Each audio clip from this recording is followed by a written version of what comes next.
Hey, yo! Welcome back to the late night place to be in the most must-see show on Twitch TV. We are the Archerverse TV, baby. We made it. It is episode number 225. It is the year-end celebration. 1 year here at the Archerverse. It's been an amazing year, meeting great people, having great conversations. We've had some really great shows, awesome matches. We've had people getting interactive. Matter of fact, we have 58 people that are interactive with the Archerverse. They have wrestlers that are progressing through careers, winning championships, forming alliances and tag teams. It's been such a great time. The stories, the feuding, the matches, everything combined. The 1 year at the Archerverse has been absolutely sensational. A surreal experience for me personally. And I'll get to that in a minute. I've told this story before, but it is a year celebration. It is time to reminisce. It is the Archerverse Slammiversary, the showcase of the Immortals, and we have a smoking hot 9-card match.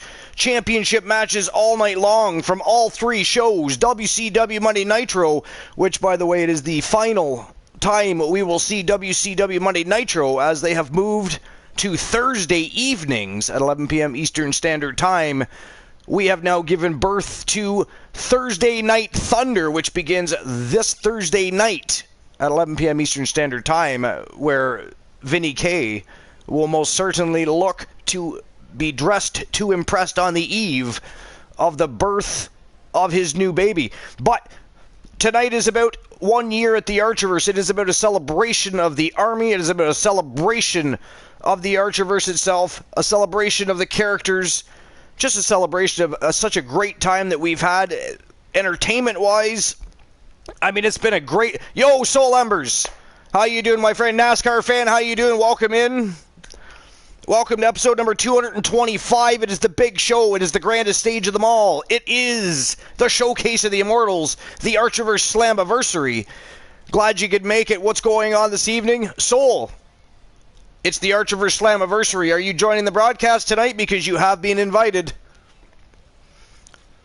Normally, I know that right now it is a channel point redemption, but it is the Archerverse Slammiversary. Anybody that normally has access to the show is welcome on the show tonight to celebrate. It is go time. It is the grandest stage of them all. It is 1 year celebration. She does look more twisted, actually. She does look more twisted. I actually thought that as soon as I saw her. I completely replaced this version with the old version. I don't even have both. She only sent me the one profile pic. Bro, I'm going to sit back and chill in the chat.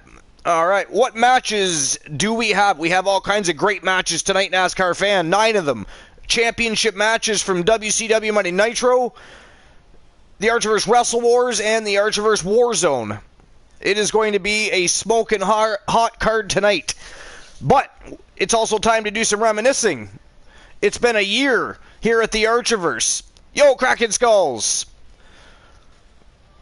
Kraken Skulls, your invite is waiting.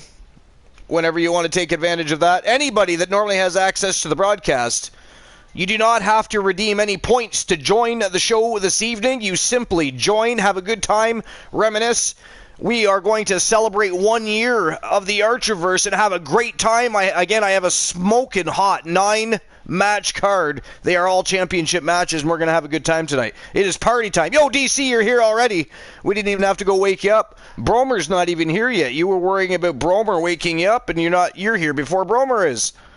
Glenola Bar. See, there it is again. You know what? Soul Embers,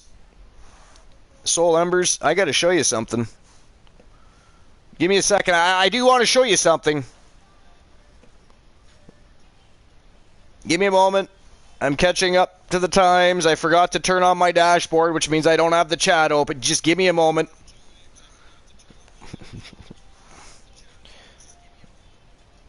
And by the way, Glenola invading the compound with 5 villains. How you doing, Glenola?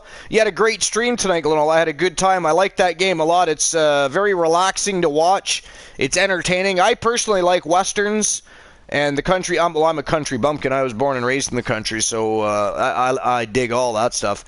But I had a great time watching that gameplay. You got some good content going on there, sir. My question is, do you like the second one better than the first one? Oh, yeah, oh, Glenola, the great Glenola, joining the broadcast early. So my question, Archer. Welcome to the show, appreciate you joining. Episode number 225 tonight. It is the Archerverse Slammiversary. It is our year-end grandest stage of them all, our year-end spectacular. It is our version of WrestleMania. Actually, we are the successor to WrestleMania. We are going to completely upstage Vinny K, but it is also a celebration of a year here at the Archerverse, a year's worth of great matches, great stories and feuds and rivalries, the characters, the people behind the characters, the army. It's been an amazing ride over the last year. We've had a lot of good times, a lot of great conversations. I mean, if you think back over the past year, think about some of the good times we've had, Glenola, here at the Archerverse. Yeah, I know. It's been amazing, And I wanted to check this out. How long it's been that I've been following the Archerverse here, and it doesn't come up. I realized you just dropped the Glenola bar before I got a chance. I was going to show Soul Embers that, and you jumped me to it. You jumped me to it. Oh, well. I always forget about the followage command. That's one of the commands I never even think about. It's not coming up for me.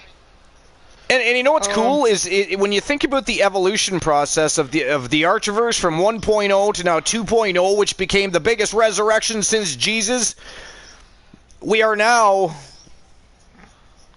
above and beyond any fantasy wrestling promotion ever created. We are the very best in fantasy wrestling excellence, bar none, period. We will not be beaten. But I mean, it's not just about that. It's not just about the the kayfabe and the jumping in and out of character, but just the way we've been able to pull people in. And let's face it, some of the people here at the Archerverse aren't even following wrestling on a regular basis. They're not, but they do remember a time that they loved professional wrestling, and they remember those colorful characters and those great matchups from the past. And although wrestling is starting to do a bit of a turnaround, it's kind of a bit of a slow process, so people are a little frustrated still. They miss the characters and the stories and the vignettas and everything that made professional wrestling so great. They kind of lost track of that for a while, and we are slowly getting back on track. It's just not maybe happening as quick as some people would like. Why did Wisebot time? Oh, Kraken Skulls. Kraken Skulls is Kraken and Soul Embers are already going back and forth in the chat room. Here we go.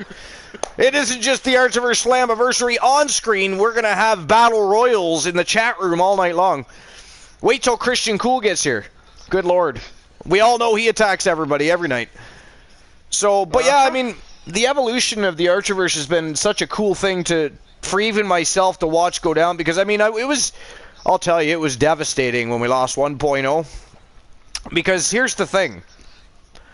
We were always going to change game engines, but the plan was to stay the course until I got the new game, got everything rebuilt, transferred, changed over, then we would just completely switch over.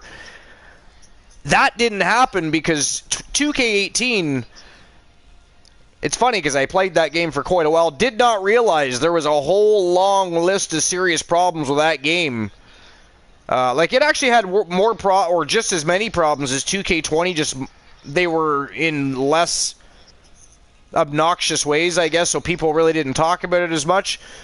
So I didn't realize a lot of people had 2K18 shit the bed on them. Well, that happened to me, and it happened about probably 2-3 months sooner than I expected.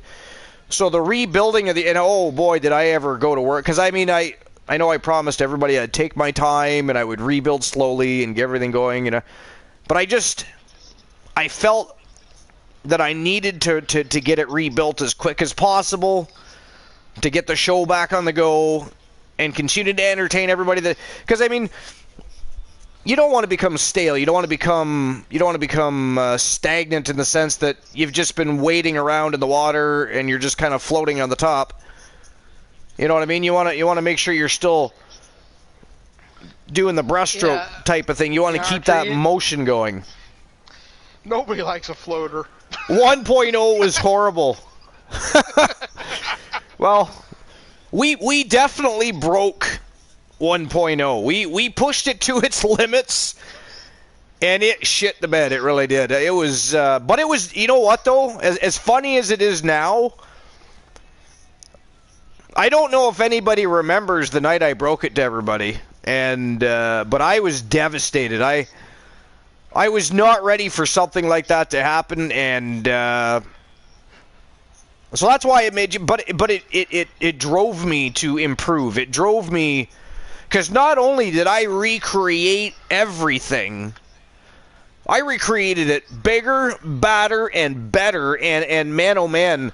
And think about it, since then, the characters we've added to the game, the people that have come into the Archerverse, enjoy the show, have characters created that join the broadcast. I mean, things are better than they've ever been, and we're just getting started, if you can imagine. There's still going to be changes down the line. Eventually, I'll have my gaming laptop, and we'll have OBS, and we'll have other options available to the Archerverse. I mean, there's things that are going to happen in the future that are really going to solidify the status of us being the very best in fantasy wrestling excellence, bar none, period. Because we're going to prove to be just that. If we haven't already proven that, we are going to further claw our way to the top of the mountain, and we are going to become the very best in fantasy wrestling excellence, bar none, period. That is it, that is all. But it's been a fucking awesome year. Like, think about it. Like, all the people that have been by, that have supported the Archers, that continue to support the Archerverse, even other communities, you know, like Trigger Talk TV, for instance. I mean, those guys are so maybe biased. I love the Trigger Talk TV boys. They're like my fam from another jam, my brothers from another mothers. Like, they're such humble, amazing people. I love the podcast. I love going to their individual streams. Well, actually, Reese needs to get off his ass. He be ducking Archer. That's what he's doing. He's ducking me because he knows I've got a shit ton of points to mess with his ass on his channel, and he took a vacation. He took a heightened and a lengthy vacation. He is ducking me. That's what it is. He's ducking me. 3TV Reese, you get your ass back to Twitch and start streaming, sir. We have business to finish. Unfinished business is never good. Unfinished business is never good. But no, they're such great guys and great gamers, and the charisma, the content quality from each of them. 3TVB, I'm Just Key. I mean, I'm Just Key, the villain, of course, of the Archerverse. And then, of course, there's your unsung heroes of Trigger Talk TV, the silent assassins that nobody really, like KJ2294, like J Negative Gaming. They're all part of Trigger Talk TV, right? Every one of them, and they're all such awesome people. And we are where we are today. Initially because of those people, actually, to be fair. Because of 3TVB, because of 3TV Reese, because of I'm Just Key, because of KJ2294, because of J Negative Gaming, first and foremost. He's the one that introduced me to all of them and sucked me into a world of epic awesomeness because, you know, they're just fun people to be around, fun people. Their channels are amazing. Right? Yeah, and Archer, you missed, Kraken pointed out, you missed Dynamite Jessie Lee, yes. I mean, she is definitely the matriarch of the Trigger Talk TV boys. Keeps them boys in line. I'm sure they would not admit to that, but that we know that Dynamite Jessie Lee is behind the scenes whooping some ass when it's necessary. So, yeah, and you know, if it hadn't been for the, you know, especially Key. Kraken, get your ass on the broadcast. It is the Archerverse Slammiversary, sir. Get your ass on the broadcast. It is go time. It is celebration time. We've got reminiscing discussions. We've got things to talk about. Come on, my friend. This is your show, too. Get on here. Soul Embers is ducking us, too. The Mouth of the Indies has become a big part of the Archerverse too. He's hiding on us. He's trying to pull a 3TV Reese on us right now. I'm just gonna sit back and chill in the chat room, Archer. What a terrible night to decide to do that. But anyways, if anybody that normally has access to the broadcast wants to be on the broadcast tonight, it is a great night to be on. It isn't just talk about wrestling. It is talk about the Archiverse. It is talk about the Army. It is talk about 1 year of great times. So there's lots to talk about. I got a root beer float. I'm here. Yo, root beer float? Fuck yeah. What kind of ice cream? Where's ours? What kind of ice... Wait. So 2 questions. What kind of ice cream? What kind of root beer? What kind of ice cream? What kind of root beer? That's why he's ducking us. Him's got himself a treat, doesn't want to share. What a bastard. Exactly. I almost want to use my points to pull some villainy on him. Right? Yo, vanilla and A&W root beer. Dude, that is the true root beer float. Yo, Daddy, let me hit. How you doing? Welcome to episode number 225, the Archiverse Slammiversary. Welcome to our 1 year celebration. 1 year of great times, great people, great conversations. Welcome in. We appreciate you for being here. What's new and exciting? What's up in your land, yourville, your life? How you living? New Slam toast to all of you. I'm trying to figure that one out. News Slam toast to all of you. I'm not sure. Yo, Curlady! Welcome to the show, Curlady. Welcome to episode number 225, unless you want to redo that. Curlady likes to mess with my numbers. It could be 230 tonight, who knows? Could be 201. Sometimes we go back in time, sometimes we're like into the future. It's like a Steven Spielberg show, really. Yeah. And we are the stars of Curlides. Yo, Daddy, let me hit. Thank you for the follow. Welcome to the Fam Jam. Appreciate you. You are now official part of the Army. Just 10 shy of 230. See? We've gone back 5 episodes. We just jumped into the DeLorean with Dr. Emmett Brown and Marty McFly. Can I get a caw then? Well, Daddy, let me hit. I mean, there's ways to do that. Absolutely. And in a little while, we'll make sure we get you some information on how to do that. But it is party time. It is celebration time. No offense, but we're not here to talk about creating superstars tonight. We're here to celebrate 1 year at the Archiverse. 1 year of great matches, good times. Glenola's on the show. Kraken's about to join us. But Daddy, let me hit. We will definitely discuss that, my friend. Exposed Gamer, yo! Welcome to the show. Howdy. Are you jumping on the broadcast, Gamer? Hey, Curlady, I have something to show you here. 1 whole year. I know, right? It's a year worth. I mean, it's been such a good time. Yo, Kraken, welcome to the broadcast. Welcome to the celebration. Glad you could be on the show, my friend. You are definitely, you definitely should be here. I'm just finishing an episode of The Witcher, and then I will... Excellent. So we're going to have somebody else join. This is going to be a party within a party tonight. We are going to have a good time. You know what I'm thinking? While we're talking, we should get Jenny Black out here. She's got something to say. I mean, former NWA Women's Champion. She was the long-time WCW Women's World Champion before she finally dropped that championship title belt. And now she's here... Not only is she here on the Archiverse Slammiversary, she has made it very clear that she is now a member of the Archiverse roster and is going to be tagging along with one United States champion, Annabelle. I can't imagine the devilish deeds they're going to be up to. The Asian Nightmare and Annabelle on the same team, in the same room, in the same ring. I mean, if I'm in the women's tag team division, I'm immediately put on notice. I'm also immediately hitting the gym, and I'm watching some videos on those crazy vixens, because that is going to create utter chaos and pandemonium in the women's tag team division.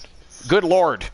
If it wasn't already heated up enough, now we've got the Asian Nightmare and Annabelle looking to... At least that's the rumor.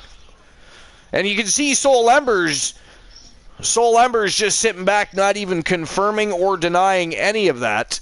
He likes to do that, though, you see. Mm-hmm. He likes to, and he knows. It is Soul Embers, and he knows what's going on. So, Kraken, 1 year at the Archiverse, my friend. What do you think? It's been one hell of a year, dude. Right? I mean, from start to finish, we've had such a good time. And again, it's not just about the show and the matches, the people. We have such great people. When you were Archer Industries.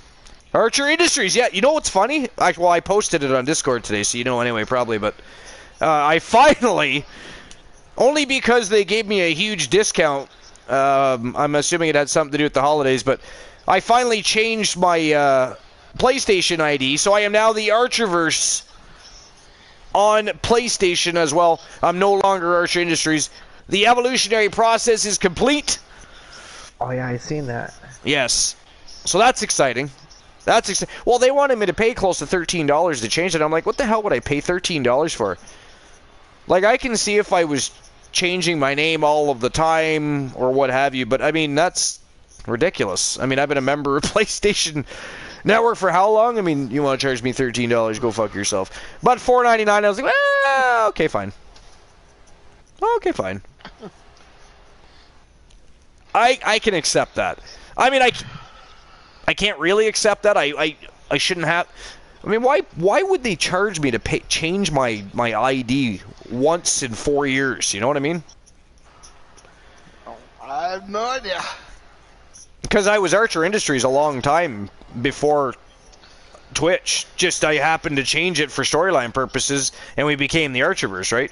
What time is it? It is go time! It is go time. Look, Soul Embers is antsy. He wants to get the show on the go. He's excited for the Archiverse Slammiversary. Soul Embers, we are all excited. The show is going to get on the go, my friend. Don't worry. But don't forget, this isn't just about the show. It's 1 year. It is a celebration. It is time to reminisce, have a good time, and have some great conversation. But you know what? I did say we were going to get Jenny Black's ass out here. So, before Jenny Black gets in here, we got to start the show. So, I have one question for all of you. Are you ready? I mean, are you ready? It is the Archiverse Slammiversary, episode number 225 here at the late night place to be, the most must-see show on Twitch TV. We are the very best in fantasy wrestling excellence, bar none, period. Let's go. Go time. It is show time. Check your redeems, by the way.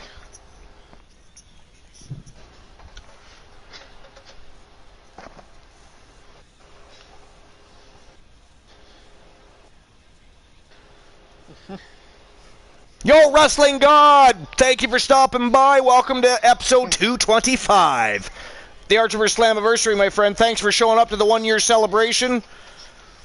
Hope everybody's set to have a good time because we are going to party hard all night long. We have a smoking hot 9-match card. By the way, what do you think of the intro package for the Archiverse Slammiversary?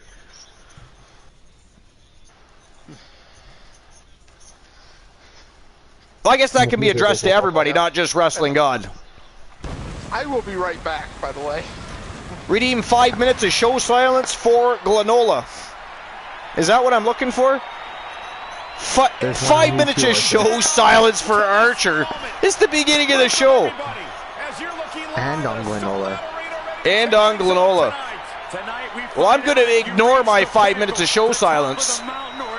It is the Archiverse Slammiversary. We have a lot of talking and reminiscing to do, so I will take my 5 minutes of show silence later when I need a break. Is that fair? It is party time. It's celebration time. It's time to reminisce. I can't be silent. Patrick the Void! Yo!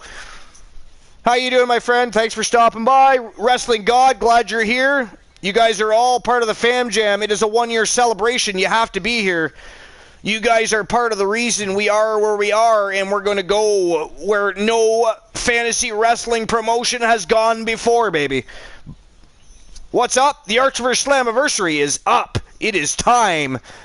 And we're going to start things off with a bang. Jenny Black's got something to say. She's coming on over from Vinny K's roster, joining the Archiverse roster, and again, rumors. I have nothing to offer that will, validify, if you will, the fact that I've heard Jenny Black and Annabelle plan to enter the women's tag team division.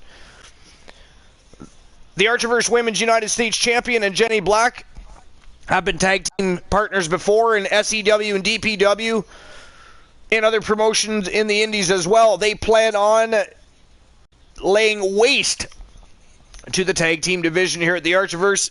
Again, rumors. I've got nothing to offer you. I mean, Soul Embers probably does, but he's being very silent tonight. He's not giving us any information. Everybody here is getting follows for the new year. That is the vibes to have. You know what? Everybody follow everybody. Because it's what we do.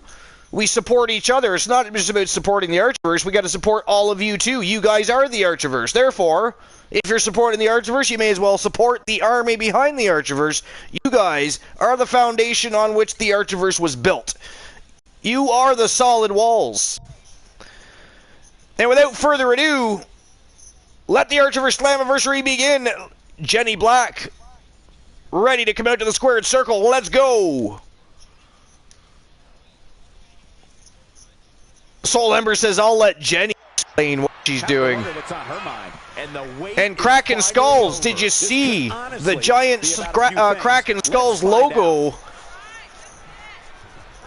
up beside the Titantron? I just missed it. I spaced out for a minute. I was following people. The Asian Nightmare. You got your new logo done, Exposed Gamer? Yeah, send it to my Discord. And we're off. No, his new logo looks badass. I haven't seen it yet. He hasn't shown me. Yo, she's calling Annabelle out to the ring already. She's not even waiting. No wonder Soul's not saying anything. I mean, they're ready to rock this out right now. That was very quick. Right? Well, we're going to find out. There it is, Kraken Skulls. Look at that, baby.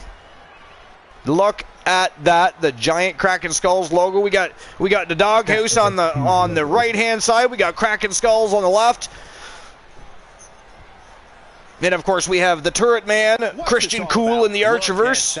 She means business. Well, let's listen in and see what she's doing here. It's the grandest stage of them all. The grandest stage of them all. The showcase of the Immortals, the Archerverse Slammiversary, is here. Finally. Ready to rock it out. It is party time. It is a celebration of 1 year. And apparently, the women's tag team division is about to get a whole lot hotter. Superstars, that's for sure. Yo, Soul, actually, I really dig the Asian Nightmare's new attire. She looks badass. A little scary. But, I mean, she was already scary. Now she just looks a little creepier.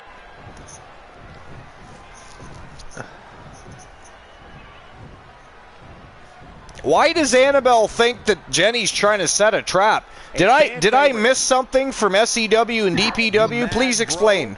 I guess Soul. Please explain that.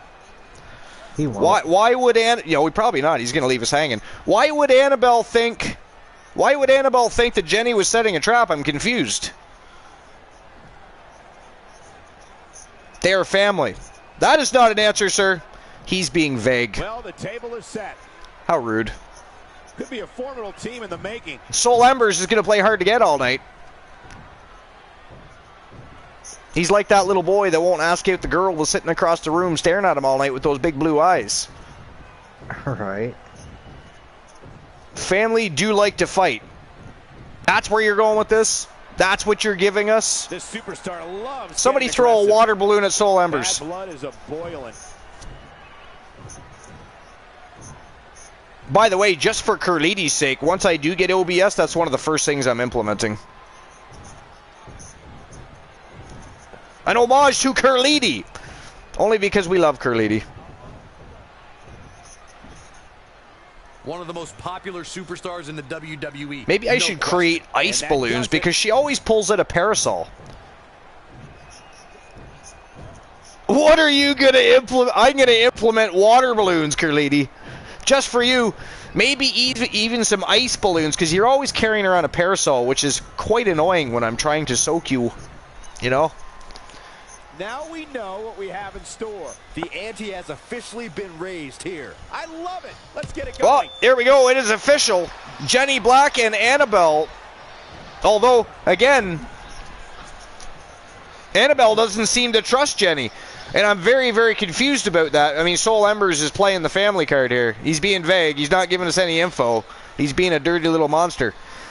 But Dirty little monster. Dirty little monster.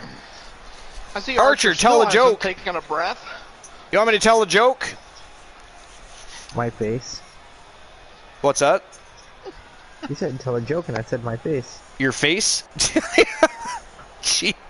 Good Lord. It's supposed to be my turn to tell the joke. All right. Joke. All right, here we go. Patrick. How do you fix a broken pumpkin? How do you fix a broken pumpkin? Y'all can blame Patrick for this, by the way. It was him that requested it. I'm simply doing as I'm told or requested.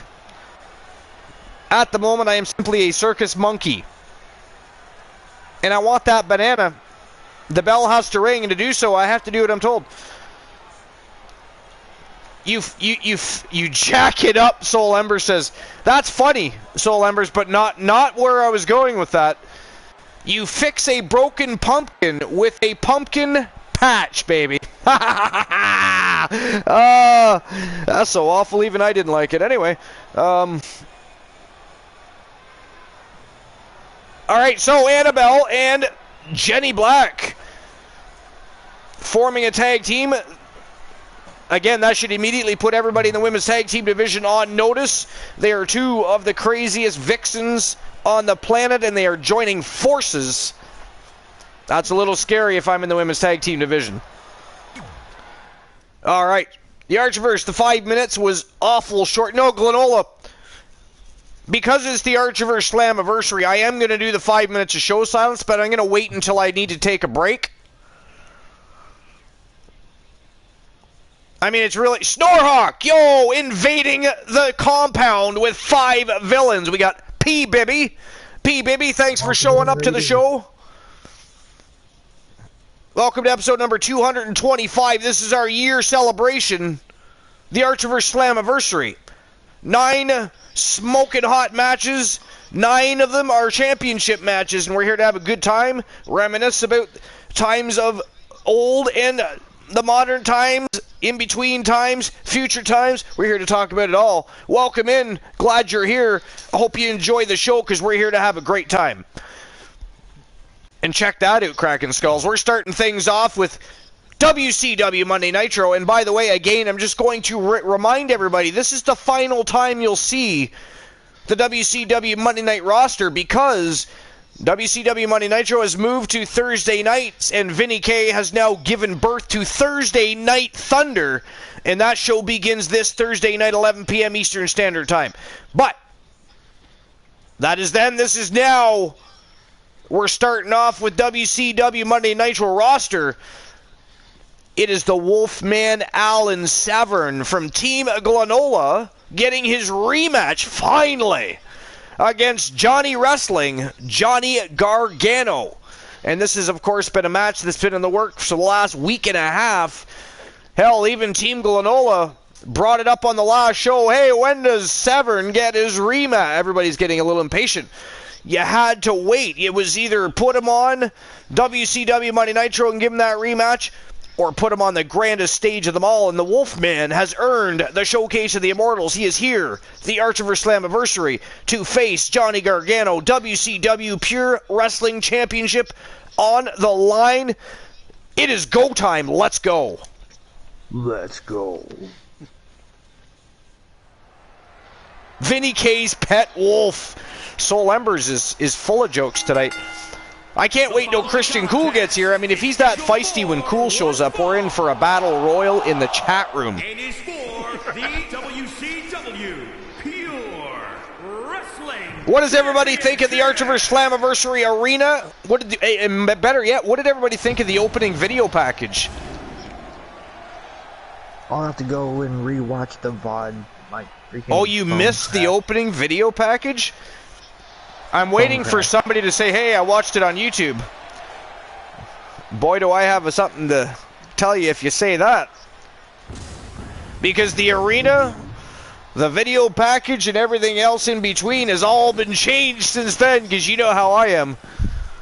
I see something I don't like, I change the whole goddamn thing. That's Kraken's fault. He doesn't pay enough attention when it comes to controlling my fiendish ways. Ladies and gentlemen, I really don't. He does not. And in looking at the opposition, I mean, can say that the champion will have quite the hill to climb. He's a villain. Straight villain.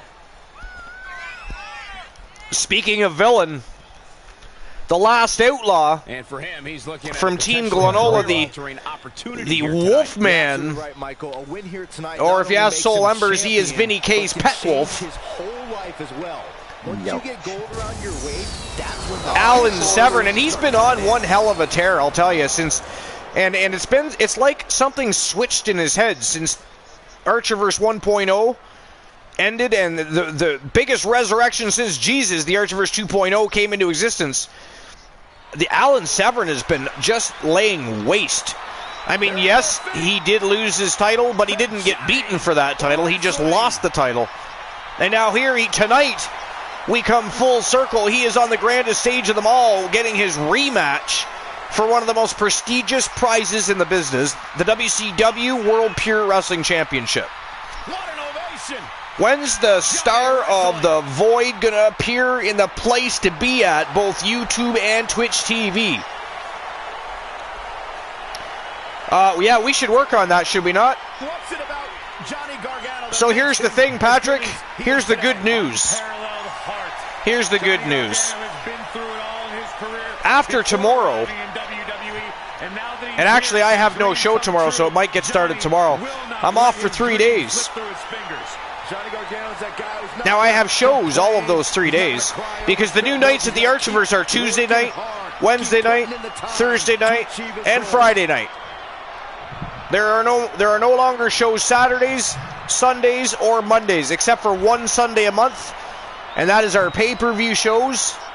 Also something we're going to discuss, though, because I'm curious if people think pay-per-views are better stayed on a Sunday night, or if you think a pay-per-view might be better on a Saturday night. I've always been up in the air about that. I have something to discuss with you in Discord about that. Okay. And introducing the champion from Cleveland, Ohio, weighing in at 100. I've been bored recently, so I've decided to take up fencing. Hey, yo, fencing is awesome, man. So, I don't do fencing, but I have done Iaido. I've been a martial artist for 36 years. It happens to be one of the practices I've taken up. It's been a while. And again, it's not the same, but anything to do with swordsmanship is a lot of fun. And martial arts is an extreme passion of mine. I used to fight. I used to compete. I mean, did a lot of things in martial arts over the past 36 years. But my favorite thing to do amongst all of that was to learn new knowledge. And Iaido was fantastic. Here we go, Johnny Gargano and Glenola's Wolfman Alan Severn locking horns. Look at that, Severn already with a Russian leg sweep. And we got some ground and pound by the Wolfman already. We are starting off brutally and quickly. Look at this. Wow, the strength of the Wolfman Alan Severn. A standing vertical over the head, belly to belly. Back in the ring again. Uh-oh. Oh, good Lord. Oh, look at that. A diving shoulder block takes the Wolfman out. He was just about to nail Gargano with that steel chair. Ooh, cutter out of nowhere by Gargano. Big double foot stomp. Richard, I sent you the message in Discord before I forgot. I will check it out right now. Now, hey Archer, you do need to finish Norhawk's comment. Which comment? about taking up fencing. There's a little more to it. Spin kick to the Oh, midsection. all right. Oh, it was a joke. That's funny. I thought you were being serious. Yeah, well, see, that's my point. It's an extreme passion, so when I read anything about a martial art, I automatically go right off on a tangent. You can't do that to me. Somebody ban Snorhawk. I'm just kidding. All right, hold on. I'll finish the... Stomping down.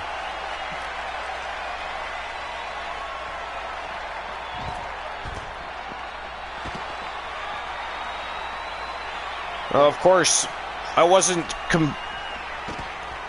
on the dashboard the entire time we were having a conversation, so I can't even see. I can't even see the rest of it. That's what I don't like about Twitch Mobile. Twitch Mobile sucks. On YouTube Mobile, I can go and do anything I want, come back, and the chat catches up, and I can see exactly what's going on. You can lose the match, but still Twitch needs to do better. Inverted suplex. That hurt. Now, so what it says he's been so bored recently, he's decided to take up fencing. The neighbors said they'll call the police unless he puts it back. Wow. I mean, that was worse than your joke last night, Starhawk, but, I mean, at least you're consistent. And, hey, Arch, I will point one thing out. You talk about that. Since the switch to 2.0, something's changed in Severn. Yep. Right here Well, beforehand, Severn fought just for the fun of fighting. He had no goal other than get into a fight. Good Now, Lord. He's getting a little more serious. He's, he's in there to take that title. He's brutalizing Johnny Wrestling right now. Do you see that? A jab to the face. So hard that it took him right off his feet. Oh man, right to the arm. The Wolfman is being a savage right now. Look at this. And to an earlier comment about him being Vinny K's pet wolf, no. He's Vinny K's attack wolf. There you go. Attack Wolf. Soul Embers. And, of course, he's been sort of doing a little bit of that attack wolf, for Vinny K for a while. Yeah. Oh, look at this. Oh, spinning arm breaker to the Wolfman. That did not look like it felt good. And how unfortunate is that? I mean, out there on the unforgiving floor, to have your face driven into that floor is not fun. Yeah. Some big right hands by the Wolfman. Good thing this is a Falls Count Anywhere match. I mean, they are going to war out there. I think we need to see what's up. HMM.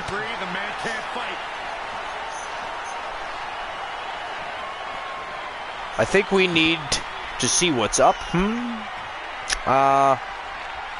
Archie, you can answer my question of the third brand's name, because I know Warzone and Thursday Night Thunder, but what is the third one? The Archiverse Wrestle Wars, sir. And actually, we do have a fourth show, but it is of course our version of Just Chatting. So it is a show where we just gather together, watch streamers beat the shit out of each other, and have some great conversations.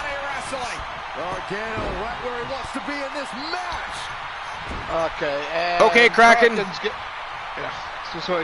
tired, so you take care of yourself, Kraken. It was great seeing you. I think he's still in the chat room. I just don't think he wants to get caught snoring. He's afraid we're going to clip him again, you see. He's afraid we're going to clip him. Wrestle Wars, yeah, it's every Wednesday night, Patrick. Oh, Jesus. Tossed him like a javelin right into the ring post and busted him open. Wolfman kicks out. He's still in it to win it. This one's not over yet. Gargano not going to defeat the Wolfman that easily. But look at this. Crossface right in the middle of the ring. That is devastatingly tight.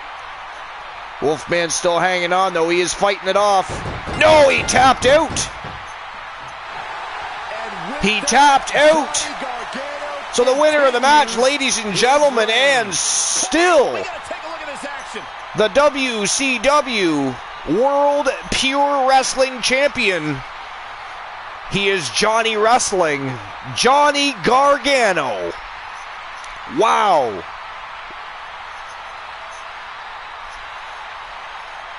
Well, the Wolfman gave it his all, but tonight Gargano was on point. Wolfman looked a little out of sorts tonight. I wonder if it was the absence suddenly of Vinny K. I mean, him and Vinny K have been awful tight lately, and Vinny K's not even there tonight. Extremely impressive win, guys. And at this point, I think it's safe to wonder if the champion... So the first matchup of the night in the books, and that was a great match. What a way to start the show, to set the tone for the evening.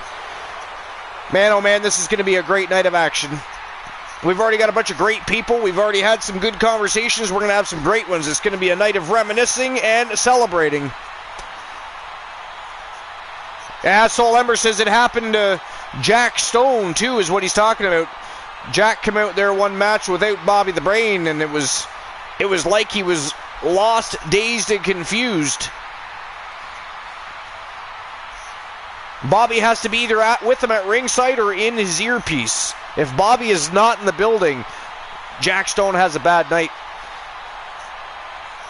Bobby's almost like a father figure to Jack Stone, you see. The Giant Enforcer from the Indies. I'm just reading, and the only Vinny K show is the... Yes. That is correct. Vinny K has only one show.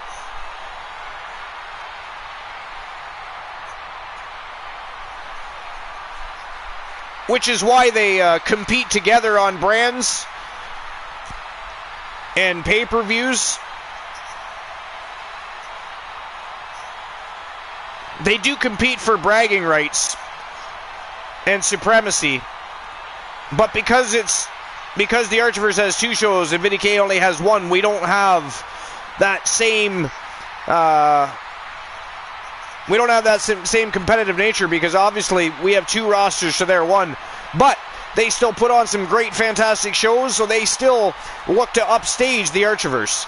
So tonight we put Vinny K with Wolfman and Bobby with Stone.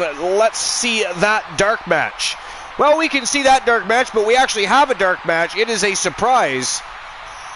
I'm not saying anything about the actual dark match main event, but we could see Vinny K and the Wolfman and Bobby the Brain and the Giant duke it out later tonight. So, Glenola, what would you say so far is your favorite memory of the Archiverse? Oh man, there's so many great moments. Of course, one of my personal favorites from 1.0 is the Soul Man versus the Wolfman. That classic backstage brawl. I remember that.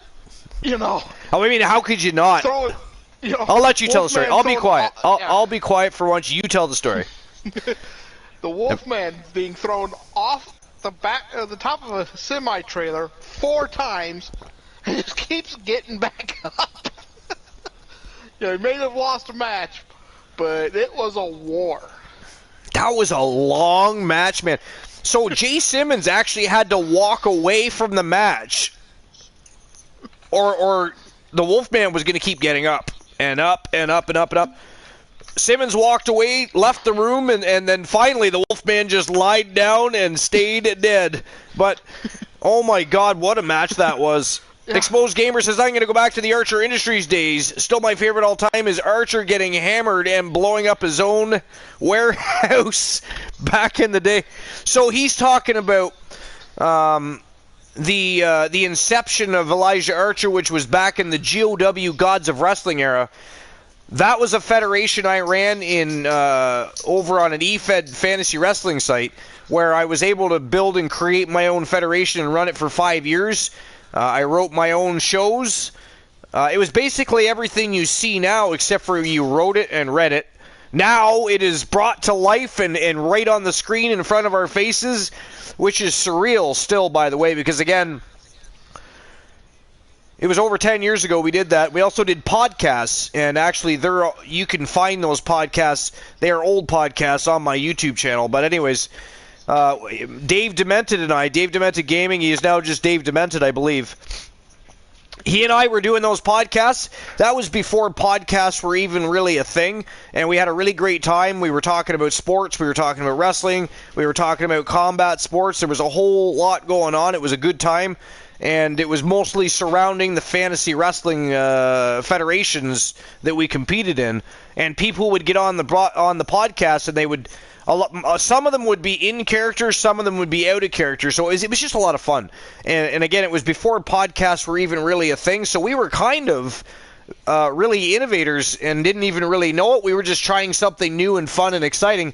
Then suddenly, right around that same time, actual podcasts started blowing up around us, everybody from Joe Rogan to everybody else. So I mean, but yeah, we had some good times. So Elijah Archer came, and he's of course my character, and he was the best friends with then Iron Rhino. He's now Jason Ironman, the total package, and of course in real life. So here's the thing. A lot of the stories are based on my childhood experience with my best friend Jason. Obviously, my name's not Elijah Archer. Most people that on here know me, know who I am, know what I look like, and know my name. But everybody online, even though they know my name, they always call me Archer. They've called me Archer for over 10 years. It's not going to change. It just is who I am online. So I am Archer. I am Elijah Archer, even though that's not who I am. But those stories that I created, and they were all stories based on my childhood experiences. Now they were elaborated. I never blew anything up. We did shoot shit. We had a lot of fun. We did a lot of crazy stuff. I did not blow up a warehouse, and I did not blow up his truck, mostly because back then he would have squashed me into oblivion. So the funny thing about the Jason Ironman character, and you wouldn't believe it unless you saw it, but my friend Jason is gigantic. I always used to bug him and call him Gigantor. He's about 6'6"-ish, and he weighs about 300 pounds, but he's lifted weights his entire life, and he is a bull, and he is one of my best friends, and he doesn't come on Twitch really ever. He does check the show out on Facebook, and I don't know if he's been to YouTube or not. I don't even know if he knows I'm on YouTube or not. I haven't really talked to him at all. And I talked to him at Christmas a little bit, but that was it. He's busy. I'm busy. We haven't talked as much as we normally do over the past little while, especially with COVID and stuff. Everybody's agendas gets misconstrued, right? But anyways, when my oldest sons, and then, of course, my bonus son got in on it and got in my head. But Exposed Gamer and Entity Unknown, my two oldest sons, they were like, Dad, you need to revive those stories. You need to bring those back. People on Twitch, people on YouTube, they would love that shit. They would eat it up. They would love the stories. And at first, I thought, I am not posting stories on Twitch or YouTube. That is weird. And he's like, No, Dad. I mean, take the video game that you already create stuff all the time on and sit there for hours on end, just you and a TV, and allow other people to enjoy that. And I was like, you know what? Fuck, that is a great idea. So that was the birth of the Archerverse. I immediately went to work, started creating my characters that were from GOW Gods of Wrestling era. I got permission from my buddy to because that was his character. I'm not going to use his character names and involve him in the stories without his permission. And then Tyson is another character, McClink77. He actually has a Twitch account, but he hasn't been on in dog's age. He's, again, busy life. He does follow it on Facebook. He may or may not know I'm on YouTube. I don't know. He and I don't talk as much as we used to, but I did have his permission. And then, of course, we have Dave Demented here on Twitch. I had his blessing to use the Dave Demented character and bring him back into the Archerverse. So, of course, we started things off as Archer Industries, and then through a big, long storyline, we ended up changing the name, and Elijah Archer sold his weapons manufacturing company, which is Archer Industries. And when they purchased the company, they also acquired the rights to the name. Therefore, Archer rebranded. We became the Archerverse. The rest is history. And now, since then, we have always been the late-night place to be, the most must-see show on Twitch TV, the very best in fantasy wrestling excellence, bar none, period. That is it. That is all. None better. No way, no how. And they ain't going to get there. It is a tall mountain, and we're going to keep slamming those tectonic plates together and driving our mountain further up into the sky towards the gods. That is it. That is all. That's what it is. But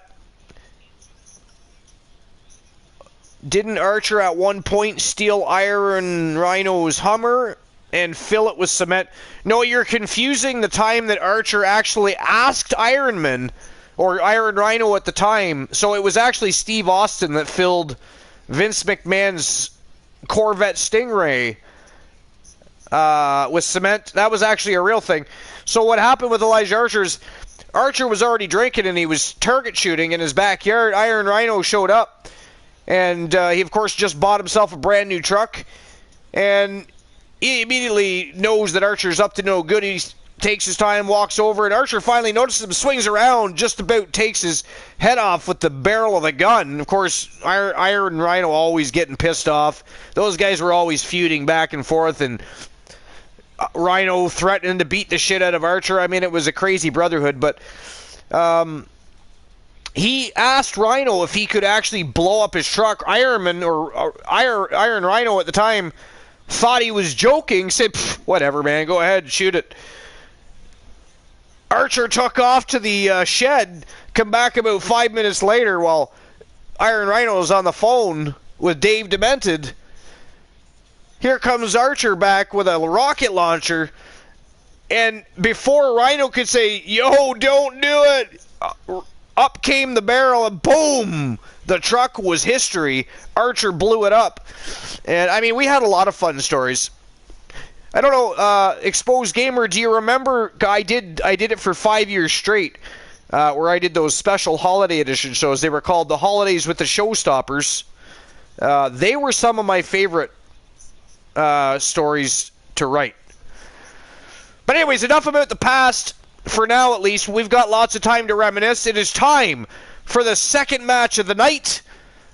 It is the Usos taking on the Disciples of the Apocalypse. We have ZM, the French Paradox from Team Zombie Master, and Timbo Slice Gaming's Timothy, the Predator Vader. They are one of the baddest tag teams on the planet, and they are long-time WCW World Tag Team Champions. They are looking to defend against one of the best tag teams in the world, in the Usos.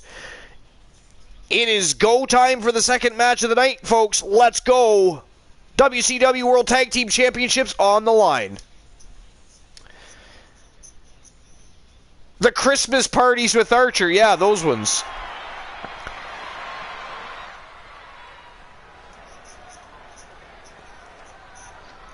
I love seeing Kraken Skull's logo up there. And of course, immediately following the Archerverse Slammiversary, we're going to have a new channel. A new channel that is going to be displayed and advertised. And the show of choice from the person that's going to be advertising their channel is going to be Thursday Night Thunder. They are choosing the new show. And how fitting is it that he chose a Vinny K show, of course. He is, of course, the traitorous, treacherous little bastard. Our good buddy, the great Glenola. We are paying homage to Glenola because he has had unwavering support. He has been a staple alongside Christian Cool, the Turret Man, Kraken Skulls, and so many others. It is my pleasure and my honor to give back to Glenola and thank him for advertising for me, for shouting me out, for talking to people about the Archiverse. I gladly and happily, along with the Turret Man, Kraken Skulls, and Christian Cool, we are happy to advertise for Team Glenola's channel on Thursday Night Thunder, starting this Thursday night at 11 p.m. Eastern Standard Time. So when you're there, make sure you watch for that logo to show up. I truly appreciate it. I mean, yeah. In all seriousness, you know, the Archiverse is I truly do love the Archiverse. You know, I like kind of the old school, the 90s, you know, early 2000s wrestling, you know. Yeah. And 90, so, and I'm not going to cut you off, I'm going to let you finish, but my favorite periods of wrestling were from about 84 to 89, and then about 97 to 2003. Roughly, yeah, it'd be kind of my favorite range, yep. You know, 97 to, you know, early to mid-2000. Yeah. Yep. Yeah, I agree with you. You know, the Attitude Era, the Ruthless Aggression. I enjoyed the Ruthless Aggression era. You know, of course, some of the 80s stuff. I mean, what's better than watching Why Hulk do we have a Hogan? ghost in the ring? No idea. But, you know, one of my favorites. This is the very first match I can ever remember seeing. I couldn't even tell you when it happened. Yeah, I just know it was in the 80s.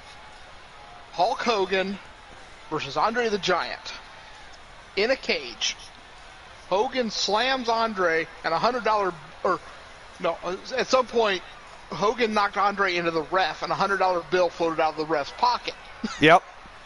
You know, the $1 Million Man standing there. You know, it's like, you know, what's better storyline wise, you know? Yeah. I want to say it was Earl Hebner, but I can't even say that for sure. It's been so long. You know what's funny? How the hell did the Disciples of the Apocalypse get to the fucking ring?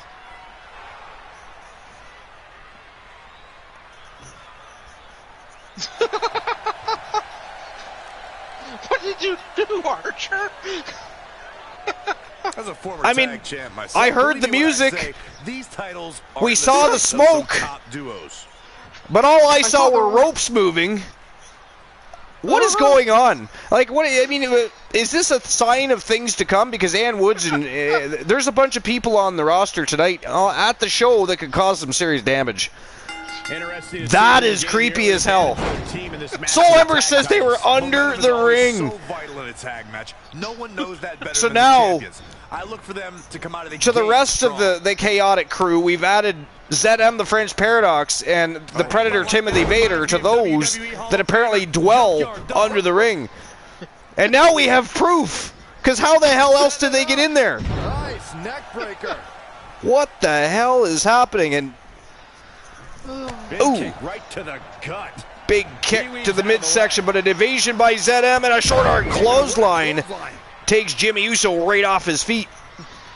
Or is that Jay? I think it's Jimmy. Damn twins. He's in full control now. Yeah, this kind of make things difficult. Look at that, right back to his feet, but scooped right back up and slammed down hard with a Michinoku driver. But in comes the Predator, Timothy Vader. Oh, corkscrew forearm right to the bridge of the nose. That sucks. Nice over the head, belly to belly. Oh, and he makes the tag. That was a game changer right there. The Predator going to go right to work on reminding everybody that he is one of the most powerful individuals in the business. Oh, flying elbow from the top turnbuckle by the big Timothy Vader. Great decision by Jey Uso to capitalize there. Wow. A well-aimed strike. Collision course. What did he think he was going to accomplish with that? Look at this. Sleeper locked in. This could be it. And there's the save. Jey Uso saves the day. Trying to get to the corner now. It's not going to be easy though, Michael. I think we're going to get the tag, guys. But the Predator unleashing havoc with some vicious strikes. Going right back to work on Jimmy Uso. Oh! Beautiful combos. He's got him up in a rack. Oh! Spinning angle slam. Or Olympic slam, whichever you want to call it. Wow! Fall number 1 is over. That was fast. It is 1-0 for the champions. And look at this, being set right back up by the Predator. Wow, last ride. Penny predicament. 2. And he just about shit the bed. Jimmy Uso saves the day. Nice snapmare takedown by Vader. Out of that one. Big time corkscrew forearm. Somehow has to find a way to make a tag here. Completely agree. Getting the partner in here is absolutely vital. Look at this, sleeper hold again. And that is locked in tight, but in comes Jey. Breaks up the submission. Or sorry, that was Jimmy. Jey is in the ring. Why do we have to have twins? Nice belly to back, but you're not taking out the Predator that fast. I don't know, sometimes twins are awful nice. Twins can be fantastic, but not when you're trying to call a match and you can't tell them apart. They're wearing the same damn clothes. That is not nice. That is not broadcast friendly. Somebody ban the Usos.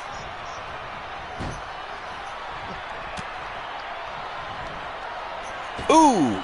That'll turn your lights out. Damn. Big uppercut right to the throat. And the Predator still stalking his prey here. Ooh, big liver shot. God damn. That did not look like it felt good. There it is again, spinning Olympic slam. Yo, Mo! Happy New Year! And welcome to episode number 225, Mo. The 1-year celebration, baby. It is the Archiverse Slammiversary, the grandest stage of them all, the showcase of the Immortals. Man, you showed up on a good night tonight, baby. Good night. How's Mo? How you living? Hey there, Mo. I hope you're doing good. Oh, slingshot, leg drop right across the back of the neck.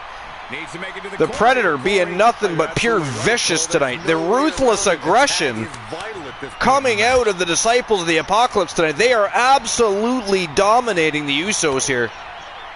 It's already 1-0 in this best 2 out of 3 Falls Tag Team Turmoil matchup, and the Disciples of the Apocalypse just on a path of complete destruction here tonight.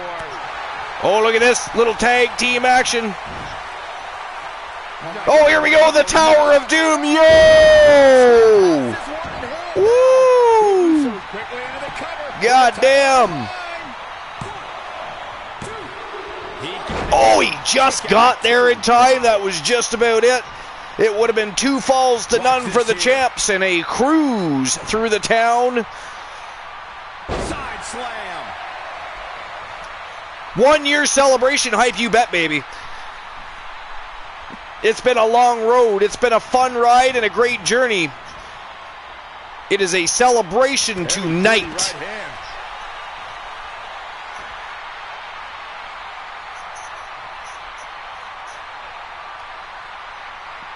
Oh, big spinning back fist. ZM. Well, ZM getting reversed by Jimmy Uso. From the floor.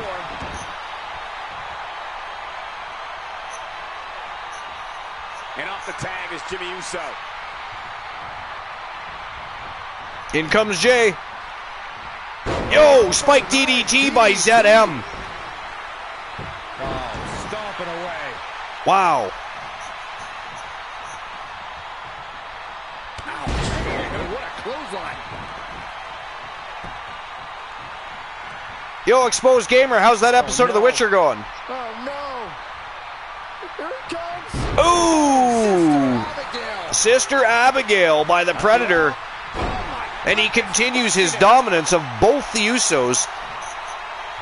ZM and Timothy Vader have had zero issues here tonight with one of the baddest tag teams on the planet.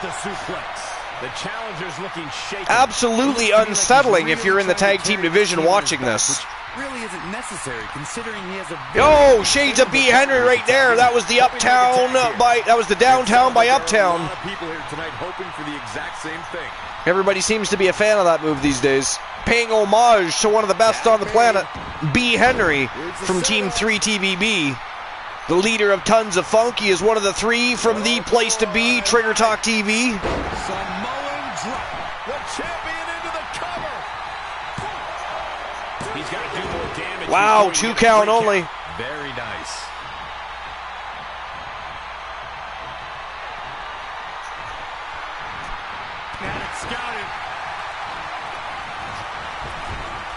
ZM whips him to the turnbuckle hard. Back in comes the Predator. These quick tags have been absolutely crucial. Here we go again, another Tower of Doom. Yo, the second one of the night. I think the champ's got it. The second one of the night. Yo, he kicked out. Wow, the resiliency. Where is he coming up with this energy? Whoa, look at this. Wow. The windmill power slam. And yes, sir, that is it. That is all.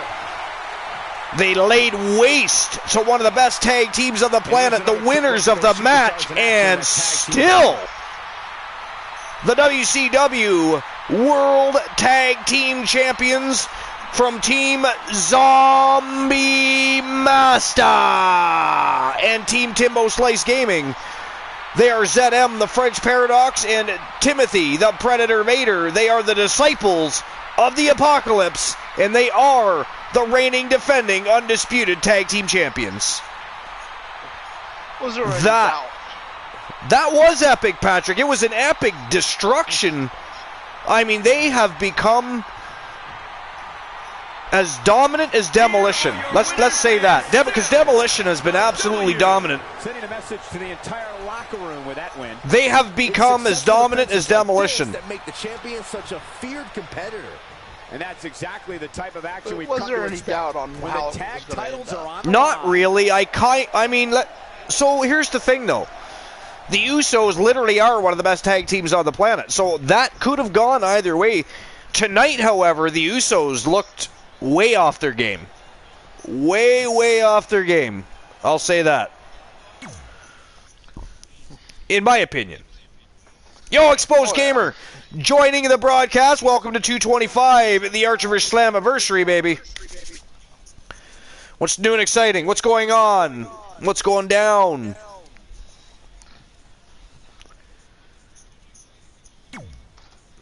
I think Exposed Gamer has his mute button on.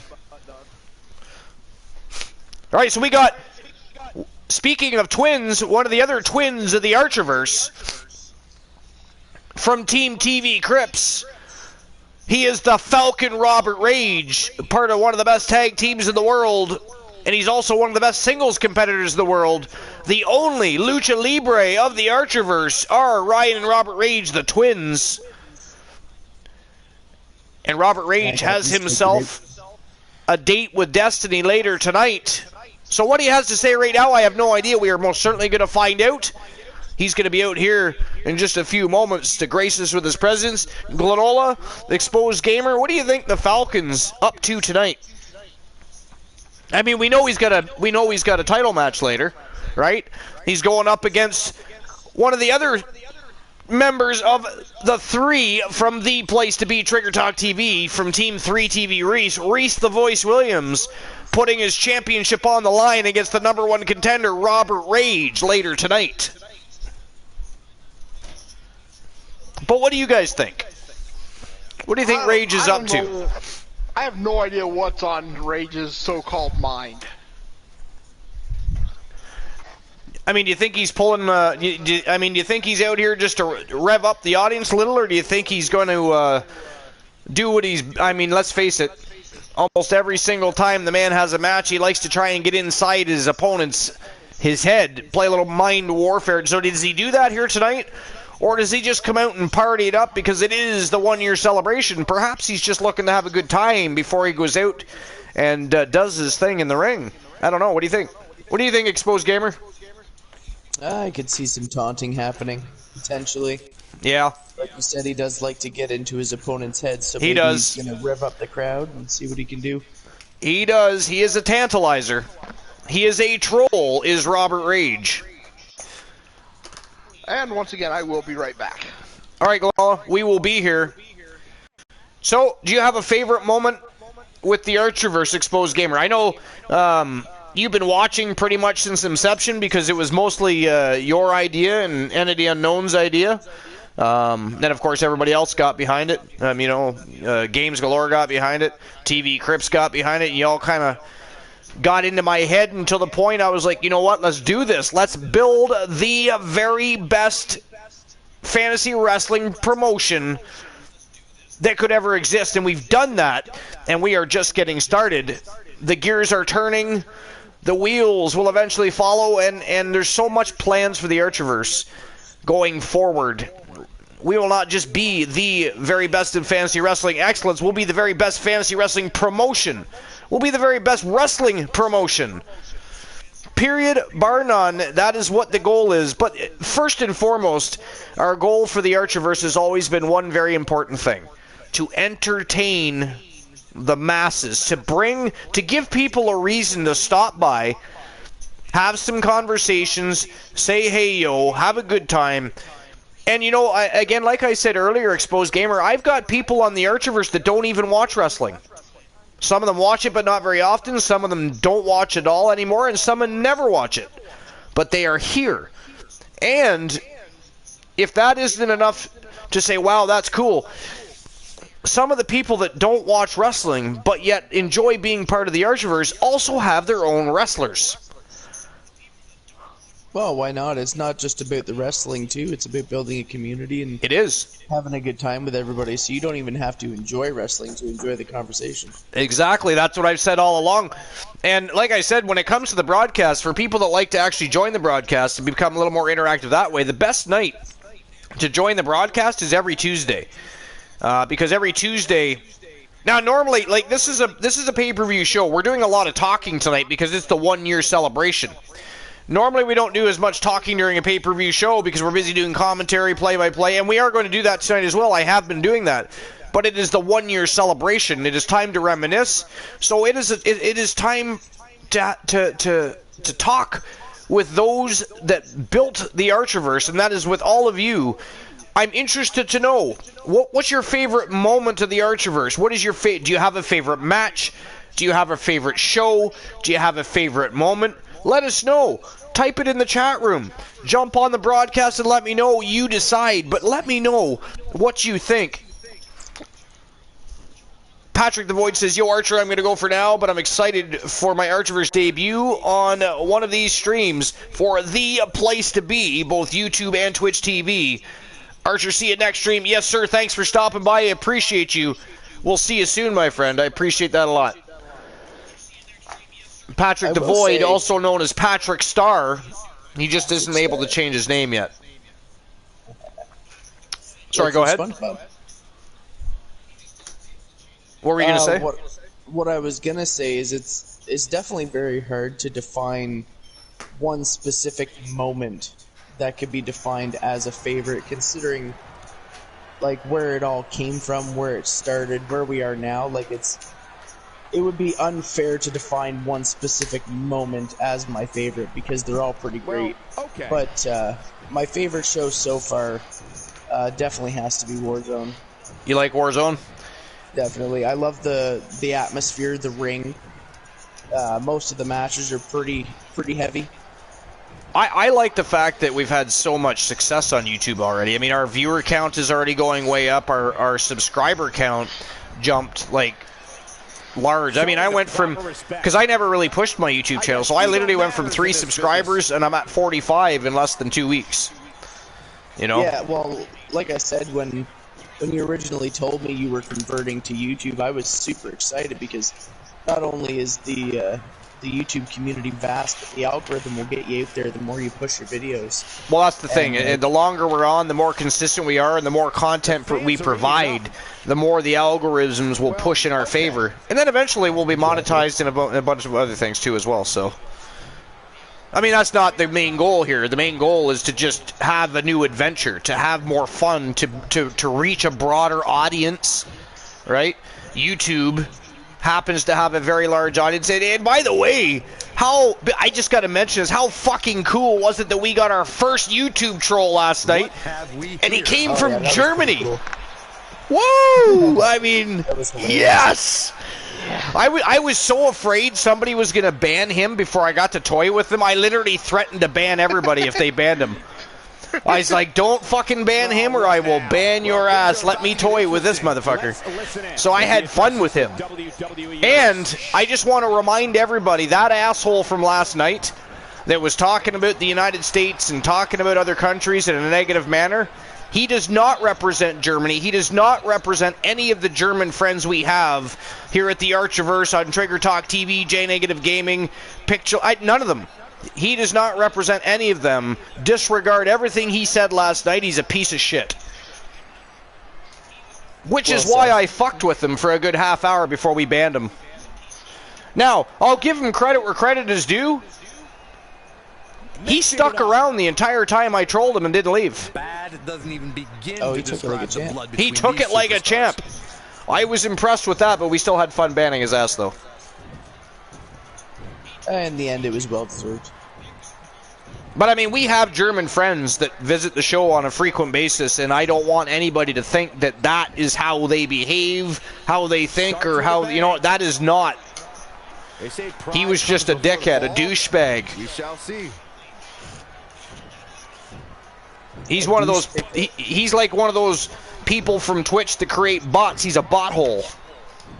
What a bothole. Well, I actually got hate rated on Twitch. Obviously because I'm part of the different vast communities across Twitch that were also getting hate rated, so I of course got associated with that. And there was one night where Mr. T and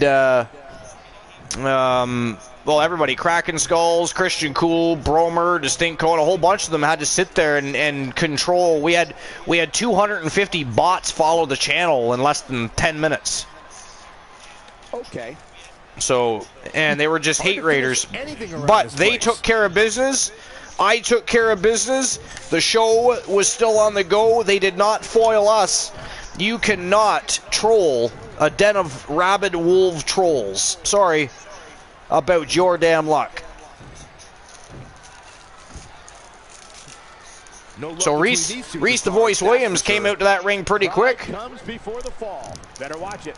I had to say that because we're all watching as Robert Rage mouths off to Reese the Voice Williams, who, by the way, is the reigning, defending, undisputed Northern Continental Heavyweight Champion. He'll be defending that champion against Robert Rage later tonight, but again, I did predict that Robert Rage would likely call him out. He loves to get in the mind of his opponents, or try. This is Reese the Voice Williams we're talking here, so he's going to have a bit of a tough go with that, but don't be surprised if this gets out of hand at some point. I don't expect this to make it the distance. Sooner or later, Reese is just going to take that boot of his, polish it up real nice, turn it sideways, and kick him right in his candy ass. I love Archer Stream because of his commentators. Christian Cool, Glenola, and Soul, they bring the stream alive. They are my sidekicks. I mean, we feed off each other like no other. We are a great team. And where we've gotten from where we started to where we are now is a big, like, a very big stride, because in the beginning people had a hard time getting past the lag and learning to feed off of me and just go with the flow. It's a hard thing to do when you first join the Soul, you know, because the first few shows you were on, you shit the bed, right? So, I mean, it happens. Hell, I've shit the bed. You asked earlier about my favorite match and everything. Favorite match? Yeah, you said it was the Soul Man Jay Simmons versus... Yeah. But one of my favorite nights was that night you, me, and Cool just clicked just perfectly. And we're at each other's throat the whole time. That was great. Yeah, we had a good... That was a good time. Cracking up everybody in the chat. One of the other fun moments and I think that is was... and clear. Wow, it did go the distance. Not sure what will. Look at that, he get right in his face on the way out of the ring. Wow, Robert Rage means business, folks. Robert Rage means business. But Reese the Voice Williams did not look one bit intimidated, as not that I expected him to be intimidated. However, what a challenge. This is easily Robert Rage's toughest challenge to date because Reese the Voice Williams is a beast. He's been champion multiple times. He's been a tag team champion. He's been a pure wrestling champion. He is now an undisputed North American heavyweight champion. He's one of the best on the planet, and Robert Rage has a tough challenge, but Robert Rage also one of the best on the planet. He is a light heavyweight and a cruiserweight that steps up to face the heavyweights and is successful in his endeavors. I mean, come on, you got to respect that. You got to respect that. All right, so let's get the show on the go. The Archiverse Slammiversary. We've got all night to reminisce and talk. We're going to do that, but we have matches to get through. It is party time. It isn't just a celebration of the masses. It's a celebration of the great characters, great matches, and great shows. And to have a great show, you got to have a great match. To have a great match, we got to actually get the match underway. So here's the final matchup for WCW Monday Nitro. And bid thee farewell, the final matchup for WCW Monday Nitro. Because again, as of this Thursday night, 11 p.m. Eastern Standard Time, Vinny K gives birth to Thursday Night Thunder. We will still have the WCW Championships because it is still a WCW show, but the reason for the name change, the reason for the brand change, WCW Monday Nitro was always a staple of Monday nights. Now that Monday nights are no more, we simply slid on over to Thursday Night Thunder. It is a WCW show, and it is always going to be on the go at 11 p.m. Eastern Standard Time. It is the way of it. The final match for WCW Monday Nitro.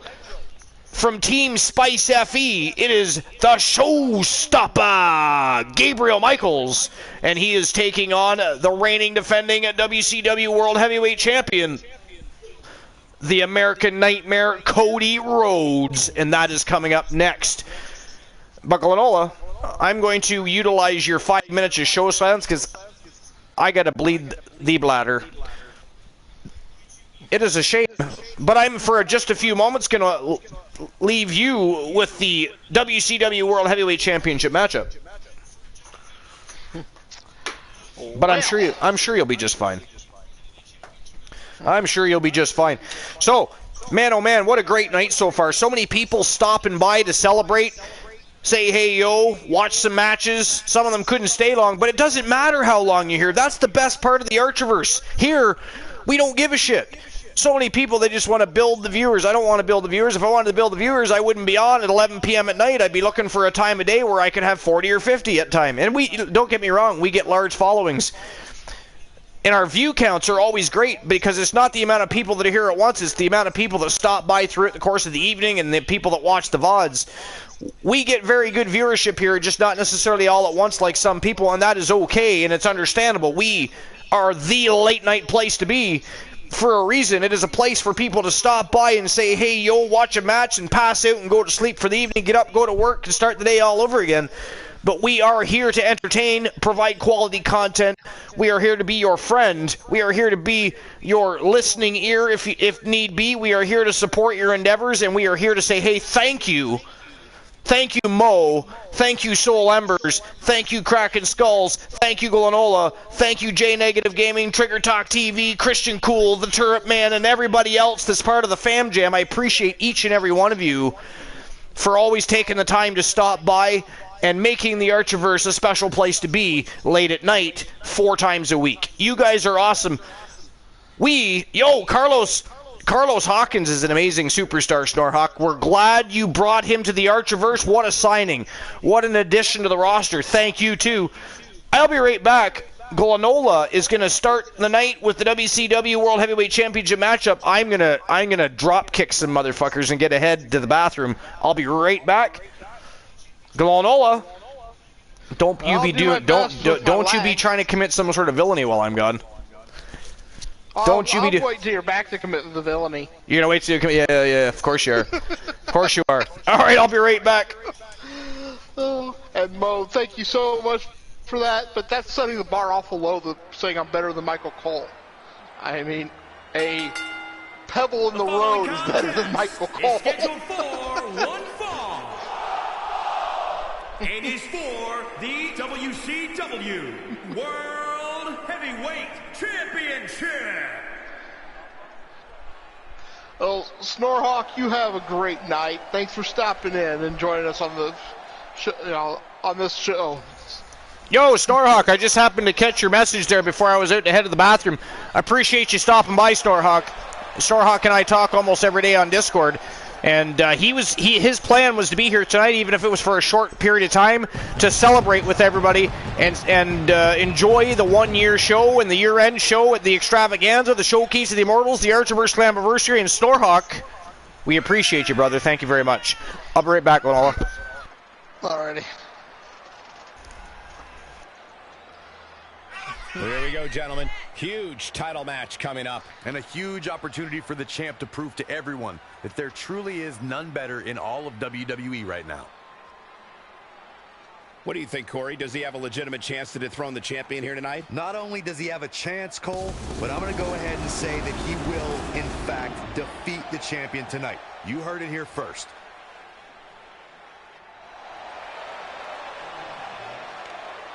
Yeah. Gabriel Michaels, great entrance, and I think he can do it tonight.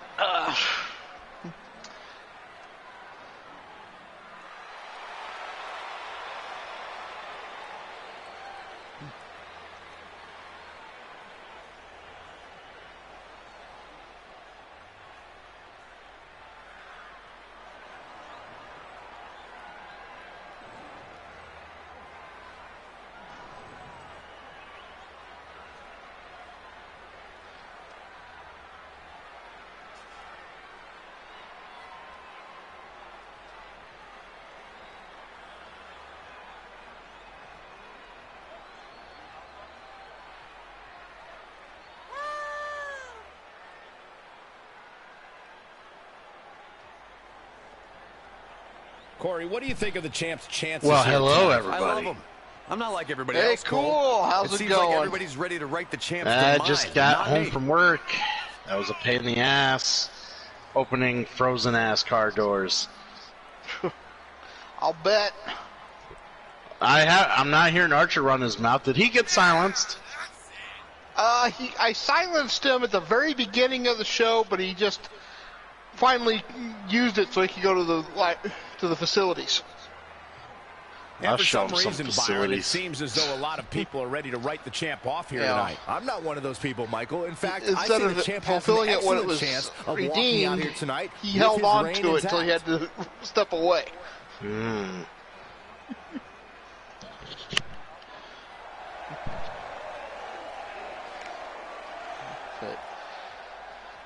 Yeah, I know about this snowstorm. We got it before you did, so.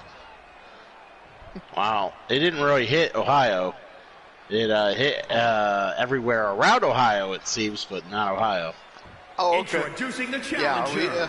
being West From Central New York, Illinois, weighing in just after at across out of Iowa, basically hit 235 us. pounds, Gabriel We didn't get a Ended up with massive like storm, 5 but we got inches. a decent amount of snow up here.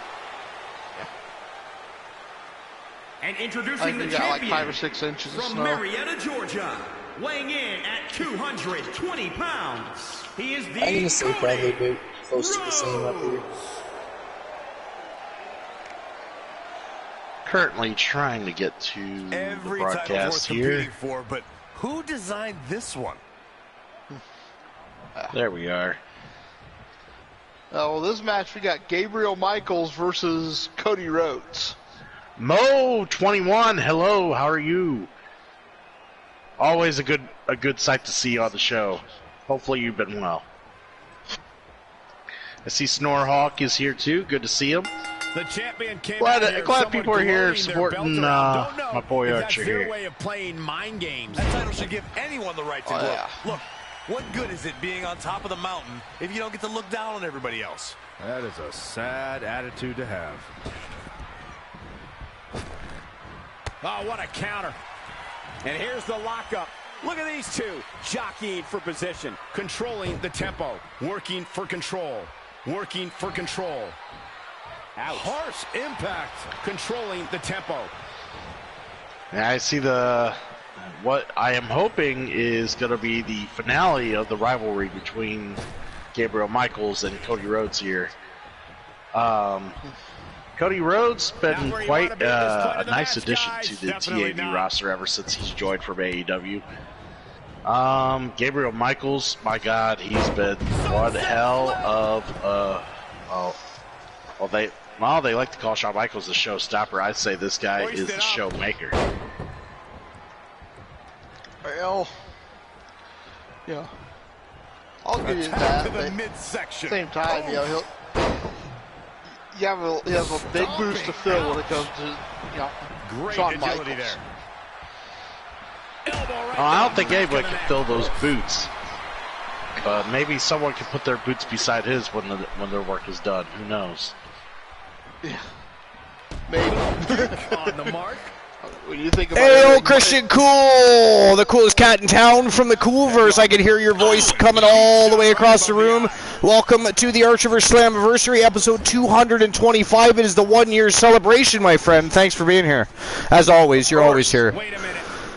Well, first and foremost, as a very, vivid supporter of the channel, we gotta hit you up with that lovely subscribe if it ever gets through.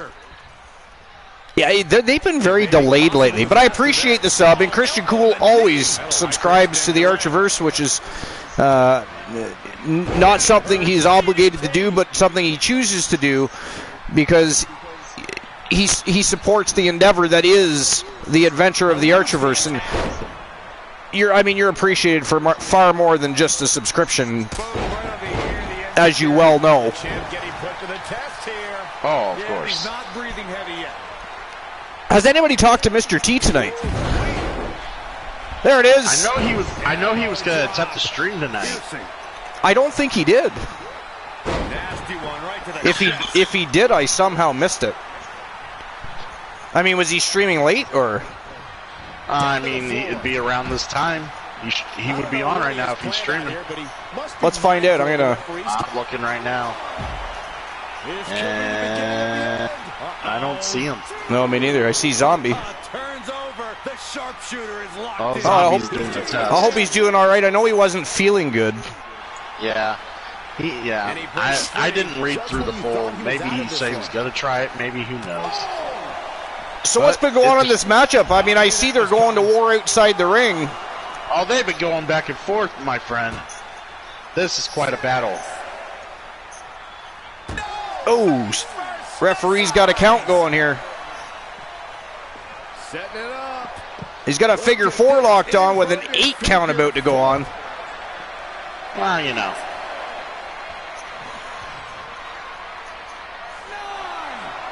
That 8 count was rather delayed, though. Oh, he was trying to break the count, and the referee counted the 10. Oh, man. Oh, that is a ghastly way to end a championship matchup. Look at the look on Gabriel Michaels' face. That tells the story right there. The crowd is not happy.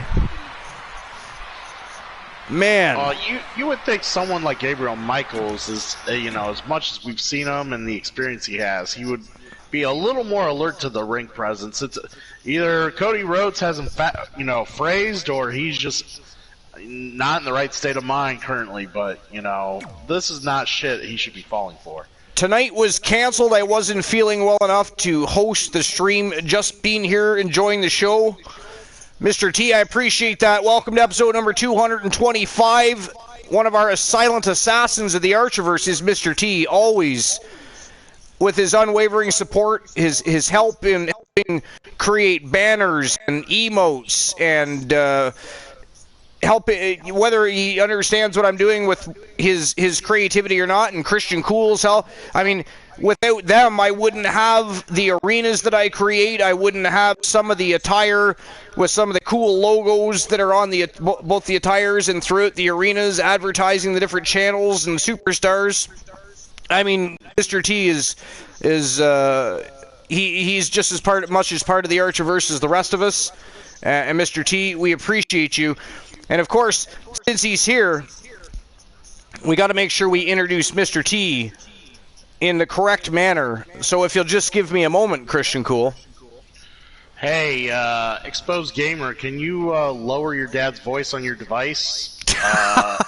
It's coming across as an arena echo, and we can hear him through your mic. We can't. Well, actually, I can't. I can't, but I'm not. Soul Embers did that to me one night. I had to listen to myself for almost a half a match. I think he thought it was funny. I'll see if I can change it in the party. I think he thought it was funny. Anyways, we have an introduction to do, so just give me one moment. I just need to wet the vocals here for a moment. Oh, dear Lord. Here we go. Did that fix it any? Well, we're going to find out. The gargle didn't echo, so yeah. The gargle didn't echo. Here we go. Fantastic. Mr.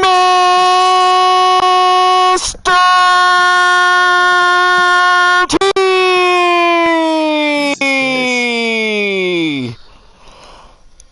Each and every time. T! By the way, does anybody know where that comes from? Other than me. Other than Christian Cool. I know Christian Cool knows exactly where that comes from. Does anybody know where that little intro for Mr. T comes from? You got to go back a few years. You got to go back about 10 years, maybe 11 or 12.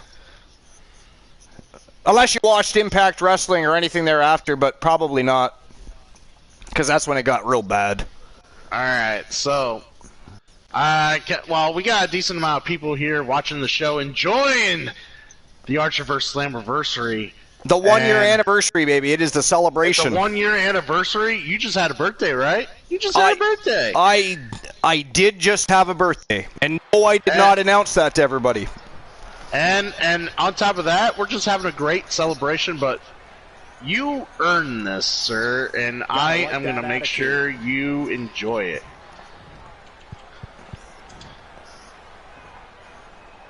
Okay. Christian Cool up to some villainy. Holy hell. Christian Cool dropping 2,000 of those things. 2,000 tiny little beautiful gems all over the floor. Wait till Bromer shows up. He's going to be pissed. He's going to be pissed. Another broom. Well, okay. He's going to need somebody to help broom. Showing the proper respect. Or he's going to become Broomer instead of Bromer. He's Broomer. He's Broomer. Not making any friends, but not really concerned about it either. Never give up. He went from a Broomer to a professional wrestler, just like that. So, Christian Cool, tell me, what's your favorite moment of the Archerverse? Or, well, I know you have many, I'm sure, but what's one that stands out to you? Probably the time when I fell asleep and you guys fucking clip the shit out of that. And then messaged you with it. Favorite time of me. And then messaged you with your own snoring. Yes. That was a great night. That was a good night. It was a great night. It was a great night. There's so many. We had a lot of great moments here on the Archerverse. We have. And again, folks, we are going to do commentary and play-by-play as always for the matches, but this is a special night, so we are going to be doing a little bit more talking. It's going to be a lot like the Archerverse NWA tonight, in a manner of speaking. it's reminisce time. It is a celebration of a year's worth of great times with all of you guys, great matches, great shows, great moments. I mean, it can't go without discussion. So we're going to enjoy matches and reminisce and have a really good time tonight. So I hope you guys enjoy the show.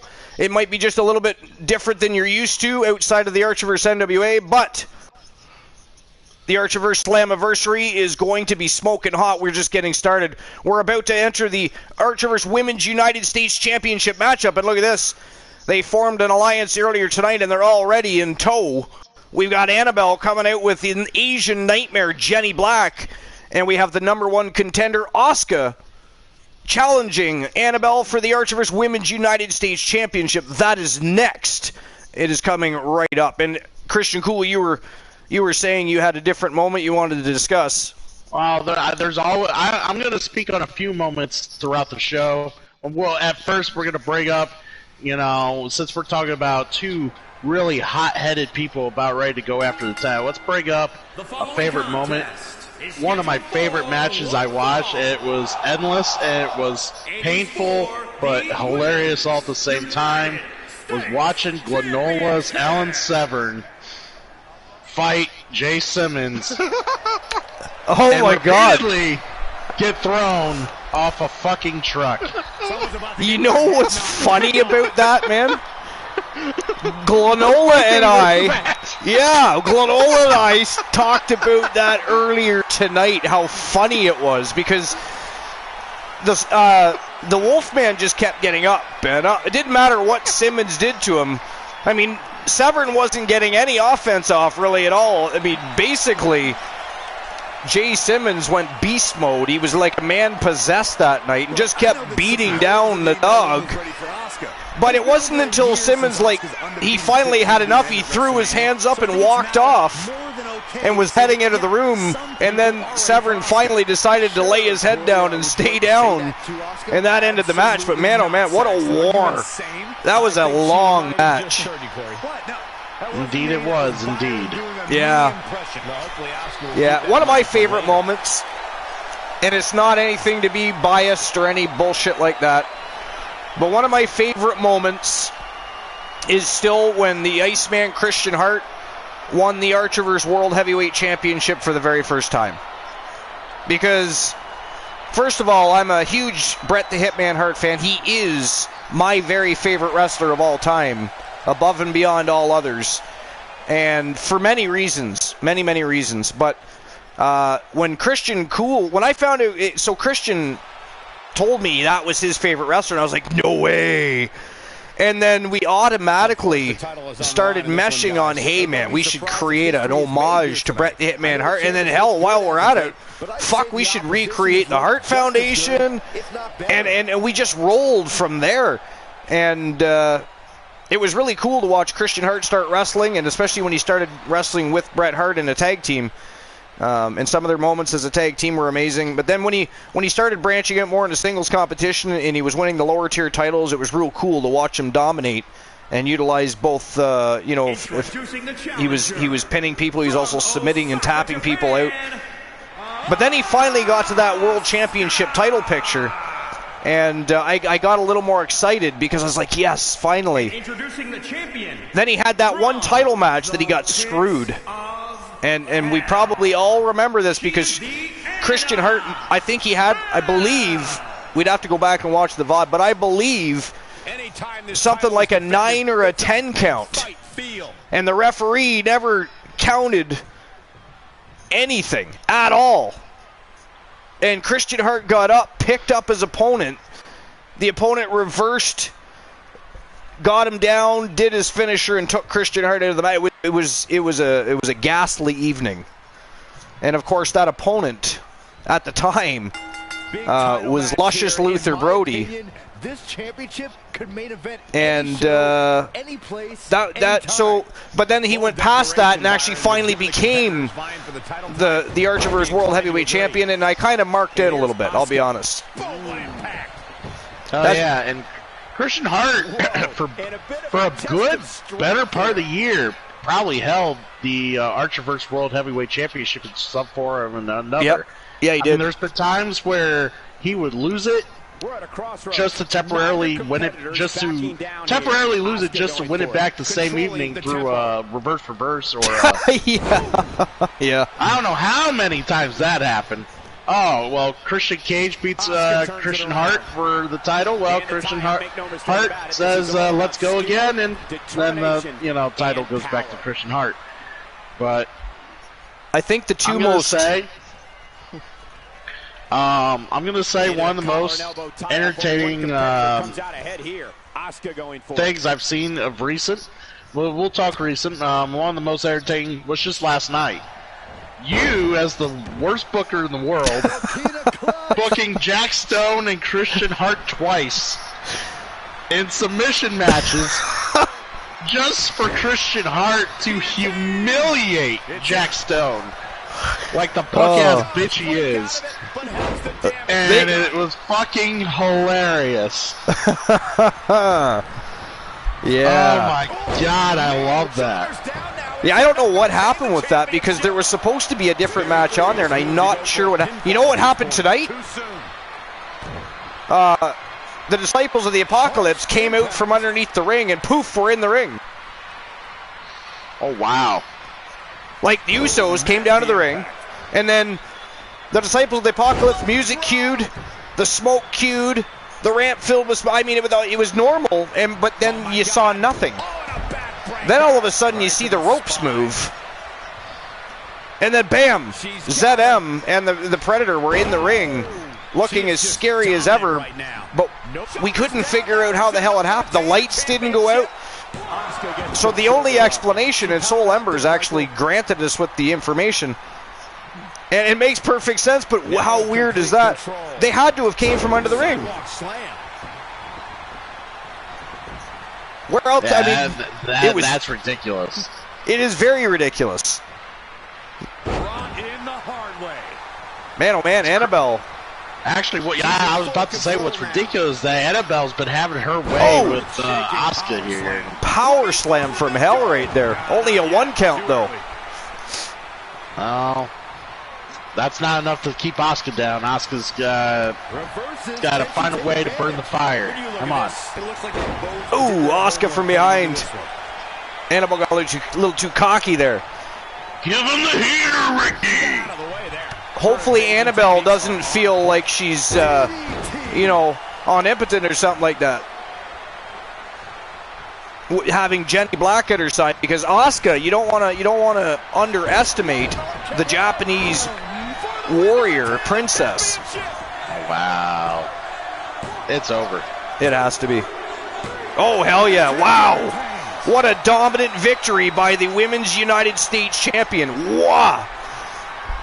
From Team Disciple of Darkness, she is Annabelle, and she is still your reigning, defending Archerverse Women's United States Champion. Wow, what a match. And Asuka, Maybe not. not happy that she got demolished. A poor show of sportsmanship by one half of the Kabuki Warriors. What do you think of that lack of respect shown by Asuka, Christian? I mean, are you surprised by it a little? I'm a little surprised, but maybe there's something we don't know about what's going on with Asuka. Maybe we're not ready to know about Asuka, huh? We are not ready to know about Asuka. She clearly unhappy, but I mean, she was in control of her own fate there. And I mean, if there was anybody that underestimated anybody in that matchup, I'm pretty sure that Asuka come out with a little bit too much of a chip on her shoulder here tonight. And although I don't think we watched the same match, because as soon as Asuka walked in that ring, she got dominated. In control of her own fate. Annabelle made sure she was not in control of her own fate. No, but what I mean by she's in control of her own fate is she had the opportunity to bring her A game to that match, and clearly she either didn't do her homework or she just, well, I don't know. Other than underestimating her opponent, Annabelle is a dominant champion, so I don't know why that would be a thing. But, I mean, you're not wrong. Annabelle, from bell to bell, completely dominated and annihilated Asuka. I mean, that was a very dominant title defense. Period. Speaking of title defense, the former All Elite Wrestling superstar Darby Allen, who has been on an absolute tear since signing with the Archivers, recently was able to remove that Archivers Light Heavyweight World Championship strap from the waist of Kyle Brewer and took it home, put it above his mantle, added it to his collection of trophies. Tonight, the Wanderer looks to take out the master of the coffin drop and regain and once again become, for the 4th time, the Archivers Light Heavyweight World Champion. Christian Cool, do you think he can do it? Can he beat Darby Allen? Or does Darby Allen... I will say this. I'm not surprised Bitch Boy there immediately asked for his rematch. Now, he has the skill. He has the potential. I mean, obviously multi-time champ. Maybe Allen was a flash in the pan. Maybe it just wasn't Bromer's day. Who knows? But Kyle Brewer, I see a lot of great things happening here tonight. Whether or not he regains the title, he's still going to be a force to reckon with. And we're going to enjoy ourselves a great match here.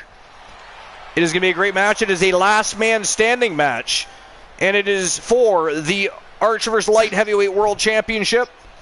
Again, the Wanderer Kyle Brewer has already held that championship on 3 separate occasions, so tonight he looks to become a 4-time champion. But Darby Allen has been laying waste to not just the light heavyweight division, but the cruiserweights as well.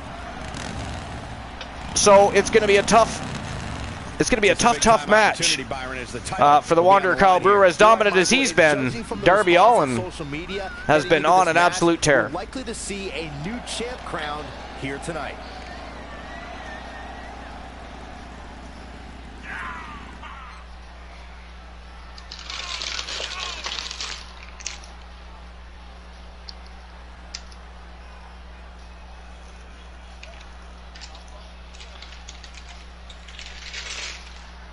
The Wanderer Kyle Brewer, of course, still wearing championship gold, as you can see. He defeated without a doubt, a big opportunity, the Soul Man Jay Simmons for the IWGP World Heavyweight Championship. Surprise, surprise. Surprise, surprise. And of course, Team Christian Cool was, he was not exactly in dismay when the Soul Man lost his way, shall we say. Yeah, you could have seen a little smirk on my face. I mean, come on. The Soul Man Jay Simmons is your absolute favorite wrestler ever. Come on. Admit it. He is. He's the best. Man, I wish I could dress and fail at life as much as he does.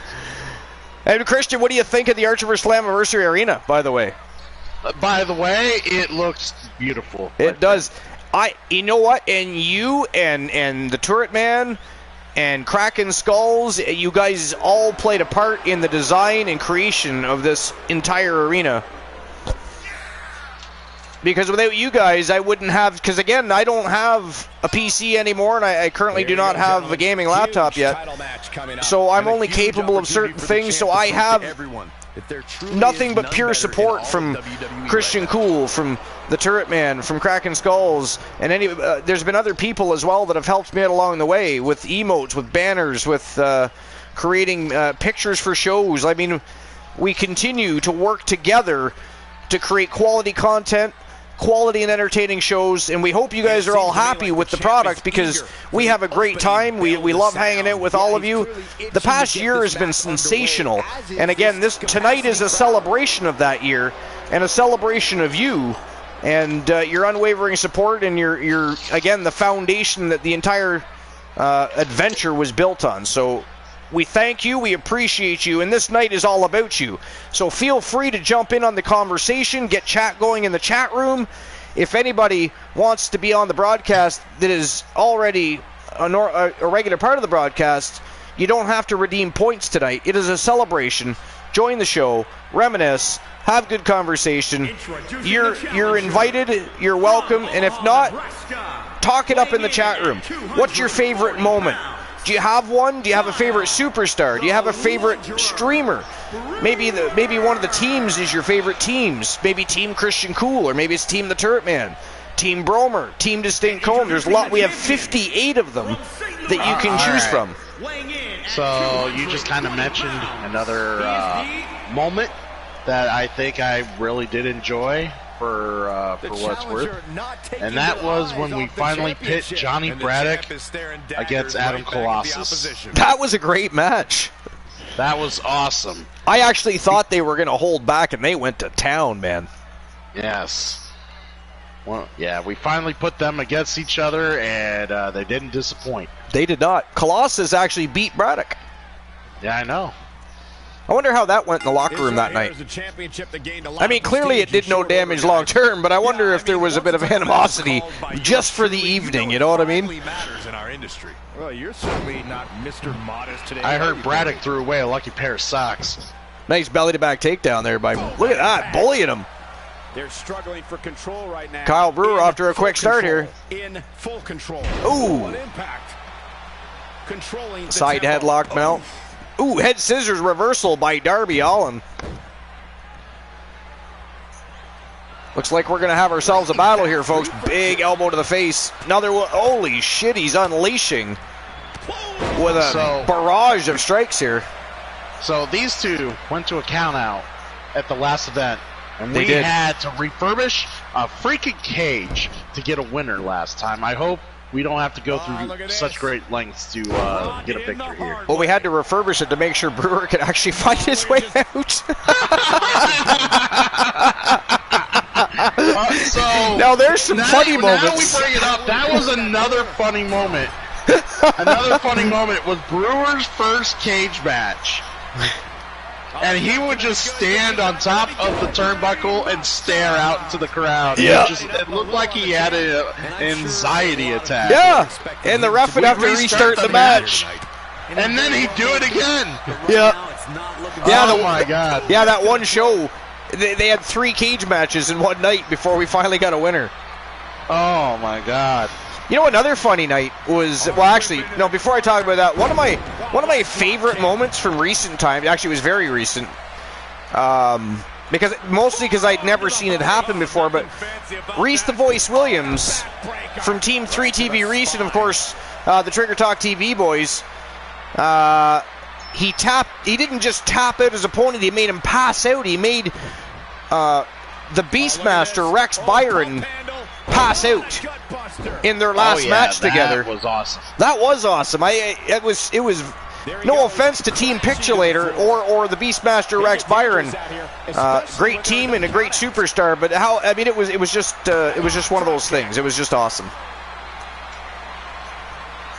I actually sent the VOD to Reese, and he had a blast watching that match. Yeah, I mean, we got to think, though, and that's another big thing. We've been here a year, both me and you, whether it's us working together on here or me doing my own separate thing. The Trigger Talk boys have been very supportive, hands down. Silent assassins. They're the silent assassins of the Coolverse and the Archerverse. They've always supported us. They've always shouted us out. They've always made sure people were aware that we were in existence, and they don't have to do that. They've got so many people that they are in contact with on a constant basis, and we could trickle that down to even J-Neg, KJ, and the other few that the Wizard of Twitch. Yeah, the Wizard of Twitch. So here's a fun story. Producing a trampling. Many of you may or may not know, but KJ2294. He's a long-time supporter of the Archerverse, and we really, really love KJ, and we really appreciate him and his support. So he at one point had the biggest storyline going in the Archerverse and hadn't even joined the Archerverse yet. And so there was a huge storyline where KJ was committing all kinds of villainy and was in contract negotiations, but was teasing whether or not he'd sign with Vinny K or he'd sign with the Archerverse. And at the time, he was causing havoc, and he was sending people to the Archerverse to create villainy. and ghastly moments happened due to that entire monstrosity that happened due to KJ2294. But at one point, He's done it and stands tall over his wow, Brewer beat him down already. Ladies and gentlemen, the winner of the last man standing match. Wow. And new for the 4th time, Archerverse Light Heavyweight World Champion from Team Bromer. He is the Wanderer, Kyle Brewer. Wow. Another dominant performance, this time by Kyle Brewer and Team Bromer. Wow. The most dominant champions in all of WWE. After the performance Darby Allen gave just last night, did you expect Brewer to walk through Darby Allen here tonight? I mean, I suspected as much, but oh, you did? No. See, I actually didn't.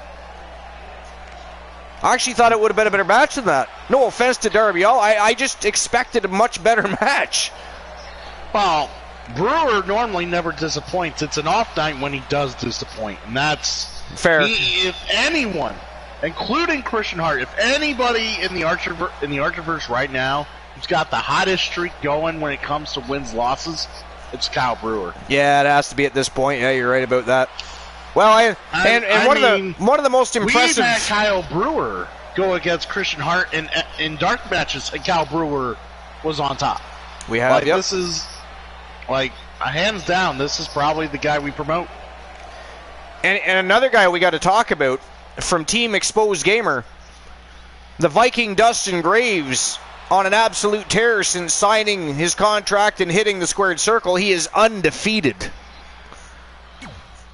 That also very impressive. Not an easy feat. Yet not many people just walk in and become undefeated. Another impressive newcomer from Team Quasar was Bradford Bravo. What a pleasant surprise he was. A refreshing new character, unique in his own, and come in and dominated his very first matchup. He didn't even start in a dark match. He went right to television. R-Truth welcomed, and he is a notable opponent. A fantastic in-ring technician, one of the most agile athletic competitors ever. I love Ron Killings. And Bravo come in and put on an absolute clinic and beat R-Truth. That was fantastic. So I just want to make that known for anybody that might have missed that. Team Quasar had likely the most successful debut in many, many moons, actually. I guess next to Dustin Graves, he's obviously undefeated. But Dustin Graves didn't fight R-Truth in his very first match. I'll say that. Yeah, I'd hope not. Right? I'll say that. That's a tough first match, man. R-Truth? Cool. Would you want to walk in and face R-Truth in your very first match? And have to keep up? No. He's the measuring stick. He is the measuring stick. He's one of those guys that doesn't need a championship. Cool and I talk about it all the time. Some people need titles, some don't. Would we like them to have championships? Yes. Will they probably get one? Probably. But do they need them? No. Some people just do. Look at The Undertaker. Most people probably assume Undertaker's had many champions. He hasn't. He has won many championships, but I mean, he when you look at the WWF and the WWE World Championship, he didn't win that as many times as Randy Orton, as John Cena, as Stone Cold Steve Austin, The Rock, and the list goes on. But The Undertaker became the championship. He became the trophy. He became the godfather of wrestling, and another person that's in his status right now is Chris Jericho. Yeah, Chris Jericho. I would say Brock Lesnar would be in that. Yeah, I would say he'd be up there right now, right? His performance last night was awesome. Oh, yeah. And this is, I'm loving this modern-day Brock Lesnar, this run he's doing right now. He did not slow down. Did you see him go in there and throwing everybody around? He didn't even slow down, man. He just kept going. He had energy still at the end of the match. I was like, how did he go in and do all of that? Like everybody else was getting tired. Just getting thrown around. And he somehow does that, still gets thrown around, put through a barricade, put through a table, then still gets up, whoops some more. I mean, he was like watching The Ultimate Warrior in there. He really was. He really was. It was crazy. I mean, I'm not the biggest fan of 4 or 5-way, like, big, like, that was fun. Matches like that. It normally, was fun. But that was good. Oh, my God. Kevin Owens and Seth Rollins teaming up together to take out all the big men. I mean, that was genius. It added so much... It made you invest in that matchup so much more. And this is not a quick match. This is not a Brock Lesnar match of old where he came in and won it in 60 seconds or won it in 3 to 5 minutes. This was a fairly lengthy match. I'm telling you, if you missed day one, at least go find the Brock Lesnar, the Fatal 5-Way matchup. Man, and it also laid the groundwork for the match we all want to see, which is Bobby Lashley, the Greek god. I love his new entrance. Fuck, that is badass. But anyways, and Brock Lesnar, that they are going to tell a story and write a story and put on a rivalry like you're never going to see before. This is going to be a once in the... If they do this right, they need to let me write this shit. They need to let me book and write this shit, because this could be the biggest rivalry of all time. Two legitimate badasses, wrestlers, fighters, professional wrestlers. These are two legitimate big men that can fight and wrestle and could literally tear your throat out on the street if they wanted to. And they are going to lock it up in the ring and tell a story because they both can. It is going to be fun, man. I am so excited for Bobby Lashley, Brock Lesnar. If they don't do this right, then we're going to do it here at the Archerverse. Yeah. They can't get this wrong. They can't. They cannot. How could they? You got to have a bunch of morons that don't even give a crap about professional wrestling running that goddamn production and creative writing. Because, I mean, Brock Lesnar and Bobby Lashley, first of all, they have a storied history. Again, there's that competitive nature. They've always wanted to fight and they never got the chance. There's so much to tell here. The story is fucking epic. God damn it, I want to write it and book it. Glenola, he's saying my name. That is never a good thing. I gotta take off, so you guys have a great night. Okay, I was gonna say that's it. You son of a bitch. I open up my... You son of a bitch. I open up my fucking dashboard, and the first thing I see is redeem, ban a host for one match, and it's Archer. It's what you get for marking out like a little bitch. The Archerverse Slammiversary, and I've been banned twice. What is wrong with you people? What is wrong with you? This is a year celebration. You remove the host with the most from the grandest stage of them all. How rude is that? Ouch. The feeling I have somewhere. Exactly, Mr. T. It is triple ghastly. It's good that somebody's on my side. It is good that somebody is on my side. Christian Cool's happy about it. It's go time, he says. Go time because I'm banned for the match. All right. I accept my ban. I will be back immediately following the matchup at... Hey, wait a minute. You're making me miss the Coalition versus Demolition. You're making me miss... villainy. I just realized that. I'm sitting here reading the chat. I look up and... nepotism joke here. You're going to be banned. That is not even fair. That is not even fair. I'm reading I'm being a good host. I'm catching up on the chat so I can keep I mean, it is a night of reminiscing. And what do I see? He bans me from my own match. All right.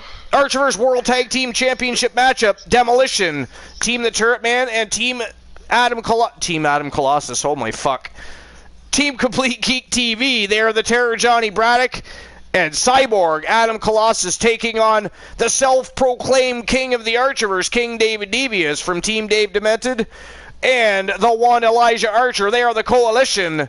It is go time.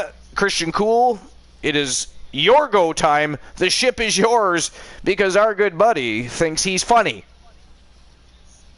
Thinks he's funny.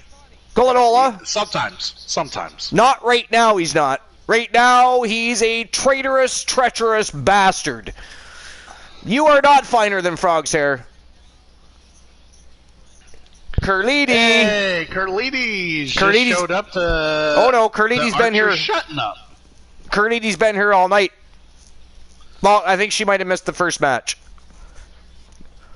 Lurking and twerking is Curlidi. Love you, Curlidi. All right, I'm banned for 5 minutes, or whatever, however long this matchup lasts. Match. It's the match. Enjoy the match, fuckers, and anybody that's laughing, we're gonna find you and ban you. You're lucky we can't hear you, because I know some of you fuckers are laughing right now. Ha ha ha ha! About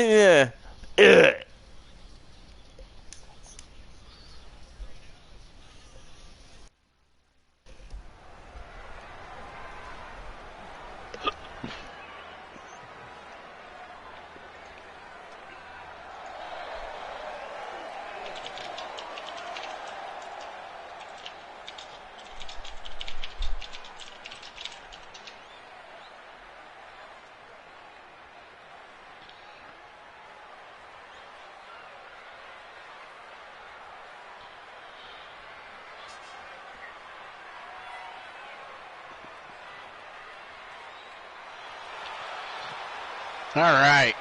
It's good to see Demolition come out. The most united brotherhood I've ever seen on the Archerverse here. These guys know how to tear it up. They know what's up.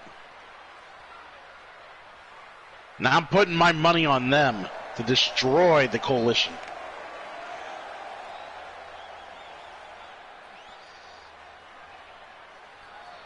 Usually Archer would have something to say about that, but, well, he doesn't. Haha, it's good to hear. No retort. But yes.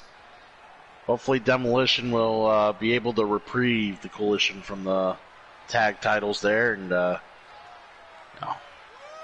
solidify their legacy here in the Archerverse.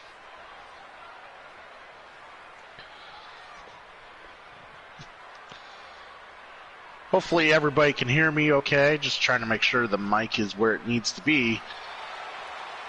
Turret Man, hopefully you are doing well. Hopefully you recover, my friend. I miss your streams. I miss you.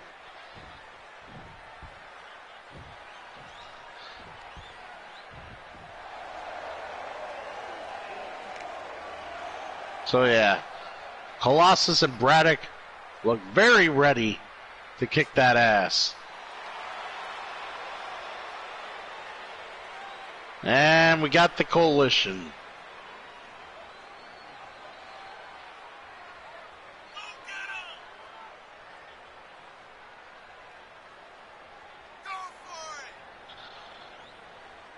So, for the record, I'm gonna put this out there, ladies and gentlemen.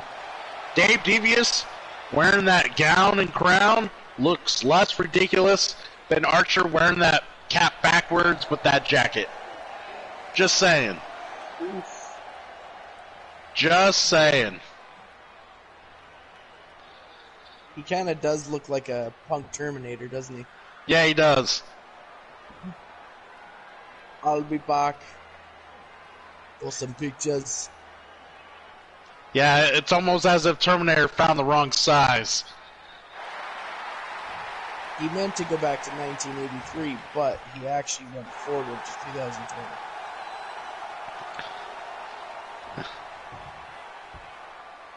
The challengers are coming in on top of their game, looking to ride momentum to those tag team championships.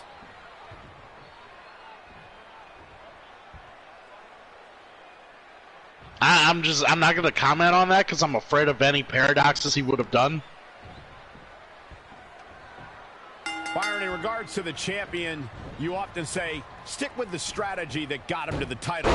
But is that always a viable All right, option? the match Well, started. at least be the first Dave option, Devious Michael. getting the upper hand Going to present a different early problem. But the on champ needs to remain confident Braddock. in what brought them to the title in the first place. The champ isn't where they're at by being one-dimensional. Adapting on the fly should not be a problem. A little bit of chain wrestling going on. Good stuff. The tempo. Controlling the tempo.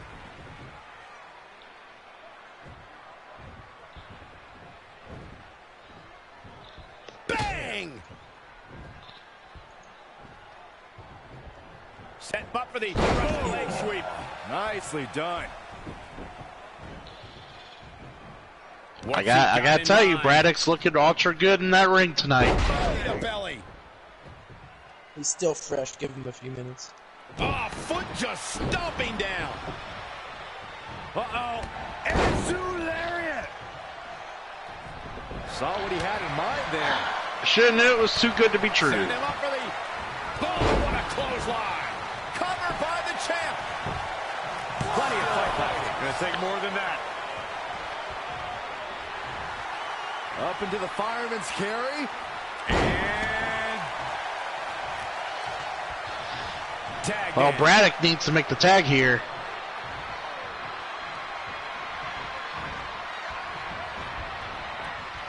Neck breaker. I'll look at Archer having his way. I'm pretty sure everybody in the channel is pretty tired of Archer having his way. It might be time for him to recharge that battery. All he has to do is get to his corner and make the tag. He's attacking the back.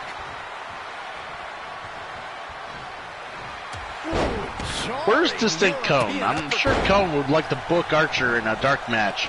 Preferably a 3-on-1 match, I'm sure. He did say I think the announcer referred to him as the 1 earlier.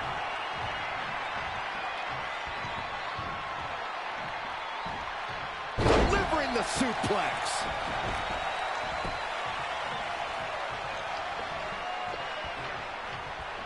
Man, what a clothesline.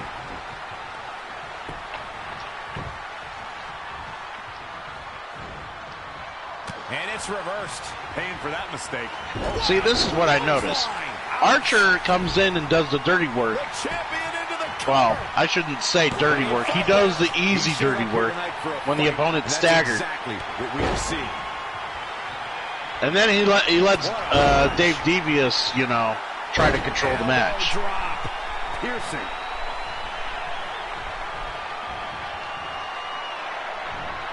Fisherman suplex. The challenger for the win to retain the championship. And again, he refuses to stay down. Try for it early. Gets him with a count. Oh, that was close, but I didn't think that'd be enough to take down Adam Colossus.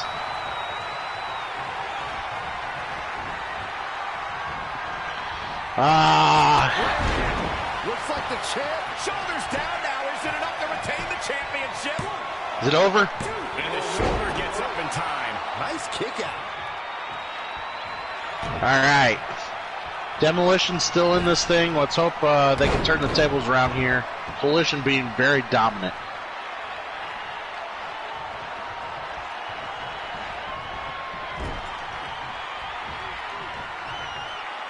Oh, watch the strikes in the corner.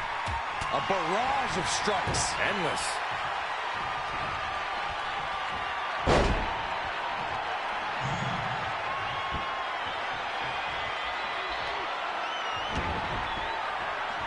Stop in the leg. Just nasty. Well, that one slip-up may have cost him. Archer kind of leapt forward and lost his balance. Now Demolition taking advantage of his miscue.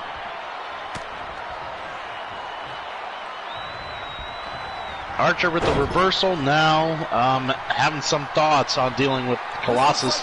Ref going down, and the ref getting right back up as he should.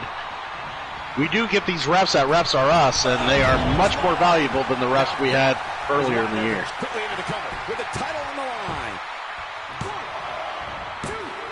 Oh man, that is as close to a pinfall as I've ever seen. That was close. Adam Colossus. A bad place to be for the barely kicking out. Thank God he kicked out, because if he was relying on Braddock to even be a helpful teammate, that was not happening. Oh, no. You gotta wonder if he regrets kicking out. And the champ kicks out. It'll take a to keep him down. The title might change hands. Just nicely done as he gets out of the submission. color me surprised, Michael. Archer always there to break up the pin.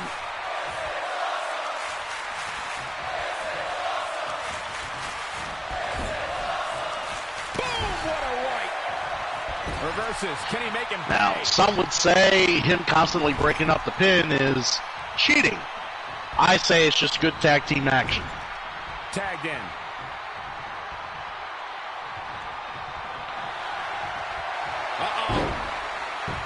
Oh, what a crossface. This could be it. What? Dead devious. Wow. Escapes the submission. And good thing. That could have been disastrous. Breaker. That could be it. All right, this might be it, everybody. This might be it.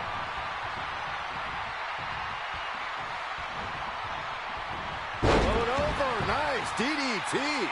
The challenger is in some. All Archer needs to do is lay the AKO on him. It's all she wrote. Can overcome all this punishment and win.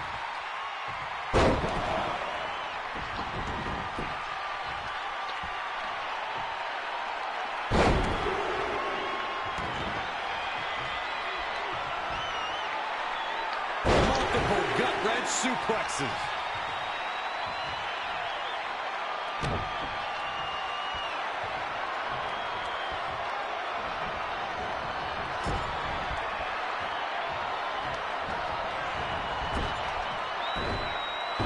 Belly suplex. Well, there might be some life left in Demolition after all. Here they come. I can't believe this is happening. It's absolutely nuts. Braddock better keep the pace up. Now look at this. Repeated elbow drops right to the sternum. Nothing easy Hey. to stop your heart. Who wants to see Archer get his abs caved in here? Superstar Michael and again and again. One more for good measure.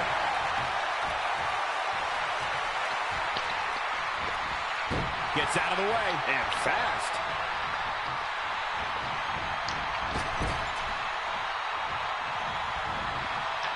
Well, with that swing and a miss on Archer, things are going to get even worse now. Demolition. I'm not sure I want to watch this. Close your eyes, Saxton. Go home. Shattered dreams. Really needs to go. Oh, I feel bad for Braddock. This match may be over sooner than later. In a bad way here, guys. I have to say, when these two hook up and do some damage, it's lethal. Impact. For the win to retain the championship. Another kick out. How in the world? Unreal. Wow. Braddock is still ready to keep the match going. He's ready to make a comeback here. Double team action. He just needs an opportunity. He needs a window. Right to the skull. Well, maybe that window might get shut here.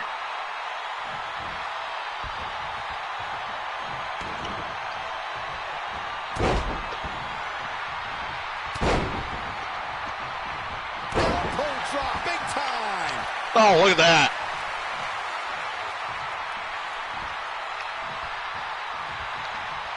Archer doing his own variation of the elbows.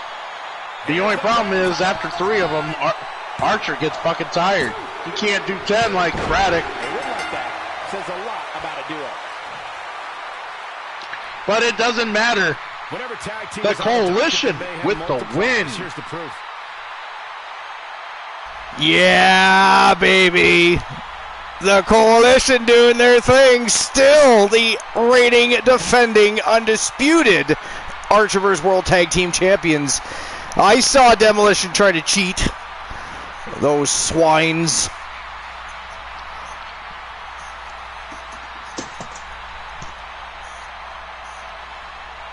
What'd you think of that match, Cool? I'd say the Coalition pretty much had things. Did you see my ban? Another What? exciting tag team match in the books. After witnessing what we just saw, I think we may be seeing one of the most dominant champions in a very long time. These teams really put it all on the line in this tag title match. I hope you Who'd he enjoyed ban? it. He banned whoever's left, so that would be you at the time. Well, I guess I'm out of the next match, and I guess you're out of the On next you, buddy. match. I'm flying solo for the next match. There's a whole lot of villainy going on here tonight. What the hell have we unleashed? This is a celebration, a party. Y'all are taking out the hosts left and right like a mofo. You bunch of fucking villains. Holy I hell. guess they wanted a silent celebration. I guess. People, this is a fucking wrestling show. It's not a goddamn wake. It's not a funeral. That's how this channel goes. We ban. Uh-oh. We're creating monsters. We are creating monsters. You know what else we're creating in a moment? We're going to be creating the championship betting lines. Because we are almost to the championship rounds. Which is funny to say. We've had championship matches all night long. But you know how it goes. The championship rounds, we decided as a group, as a family, as the army that we are, the championship rounds are the last 3 matches of any card. Oh my, Well, Christian Hart's coming out. I will be quiet on the next match, but I'm sure Christian Hart has plenty to say here You know, in front of everybody tonight. technically, you could utilize a segment as a ban. Nah, I'll stay quiet during the next Although I match. guess it does specify ban from a match, doesn't it? When there are Yes. no new trolls, chat becomes the troll. Hey, who is here for the very first troll on YouTube? Who was at the Archiverse Warzone? We had our very first troll on YouTube, I was there. and he happened to be from Germany. And boy, oh boy, did we have fun with him. Boy, oh boy. I was afraid somebody was going to ban him right away. I had to put a stopper to it real quick. I know, it got a little weird once you started mentioning Hitler. Hey, man, he was knocking the Americans and the American military and everything else. I gave him a few shots, but I also made sure I made it clear that that was simply just directed at him. And again, that dude, and he ended up actually being German. Everybody did their research on the sumbitch while he was still there. And he had balls of steel because he stuck around the entire time I trolled him. The entire time I trolled him. But he actually ended up being German, so he did eventually get banned. But that was our very first troll on YouTube. And it was a very, very good time. A very good time. All trolls welcome. Good luck with that shit. Good luck with the rabid wolves that make up the army of the Archiverse. You've wandered and pirouetted into the wrong broadcast to try and troll a motherfucker because you're just going to get eaten alive. Woo! All right, let's see what Christian Hart has to say. Christian Hart has a date with Destiny later. He has the chance to do something no other has done since the biggest resurrection since Jesus. Kicking it off with style. Had to throw that out there. We got to end the year on a high. Christian loves when I use that slogan. Hey, you want to know what was my favorite part of the year? What was your favorite part of the year? One of my favorite parts of the year? The fucking draft. The draft was awesome, man. The draft. It was. Who didn't enjoy the draft? That was a good time. 2 channels, 1 giant show. And we both got some great viewership, VOD views. I mean, people supported it. They gathered. We had a good time. We will definitely do another draft eventually. It's still too soon for that, though. Oh, yeah, way too soon. Yeah. But yeah, I was going to say, of all the things we've been mentioning here and there, is, you know, that's a favorite moment, was probably one of the more unique One of the most things. popular superstars in the WWE, no question. So anyways, Christian Hart has a chance to become a Triple Crown champion here tonight. Christian Cool doesn't know. He doesn't like to know the matches ahead. So although he helps on many different levels with the Archiverse, one thing he does not like to know is the booking of the card. He wants to be surprised each and every show. So he does not know what his match is, and I'm not going to mention it, but he does have a chance to become a Triple Crown champion later tonight.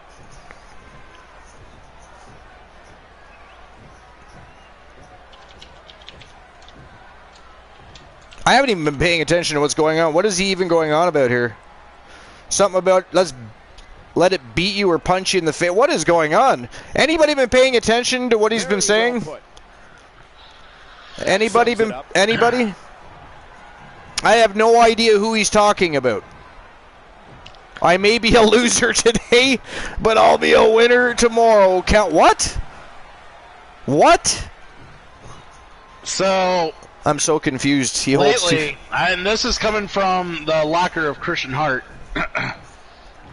Christian Hart informed me that now that he's been getting a string of victories, he's got some titles under his waist, you know, around his waist and on his shoulders, and you know he's been doing pretty well. He's starting to get out of his funk, and he feels he's ready to be competing for the world title again. Ready to be competing for the World Heavyweight Championship, eh? Yeah. Now, does everybody remember who the #1 contender is that actually won a fatal 5-way contest about 3 weeks ago to be here at the Archiverse Slammiversary in the main event? Oddly enough, funnily enough, maybe even a little coincidentally and ironically, all at the same fucking time, this man just won a fatal 5-way contest and became champion. This man also won a fatal 5-way contest to become #1 contender. Actually, it might have been 4 weeks ago. Was it 3 weeks ago? I don't remember. Anyways, I can at least share that amount.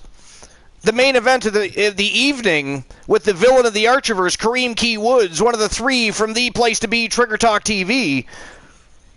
One of the members of Tons of Funk. He is the villain of the Archiverse, Kareem Key Woods. He is the reigning, defending, undisputed Archiverse World Heavyweight Champion. And the Beast Incarnate, Brock Lesnar, is in the house and ready to go to war in the main event later tonight. And in correlation to that, what we're discussing is at day 1, Brock Lesnar entered and became part of what was supposed to be a fatal 4-way matchup. It became a fatal 5-way matchup. And Brock Lesnar became the new WWE World Heavyweight Champion. Talk about that if you will. So here we go. I have to get the betting lines open too. So while the video production crew gets the match queued, and I will shut up. Yes, you must. All right, but I'm going to get the betting lines open for this match. If I can spell. Well, Archer, I believe I'm going to sign off for the evening and watch from the sidelines. All right, Exposed Gamer, have a good night. Enjoy the show while you're lurking. We're 3 matches away from the end. Hopefully you don't miss it. It's going to be an epic finale. But thanks for joining the show. I hope you enjoyed it. It's been a great year. You've, of course, you were behind the creation and the inception, the birth of the Archiverse, and what has now become bigger than the second coming of Christ. Wow, I got nothing from Cool on that one. Nothing at all. Nothing at all. He totally ignored it. How rude. I'm hurt by that. I'm hurt by that. It's been a fantastic journey thus far. It has. Like you said, I mean, the birth of the Archiverse is one thing, but just being able to be involved in all the years of potential that has grown, starting from, like you said, the GFed and Federation Wars, and now it's open for today's generation. It's actually a visual instead of just reading and writing.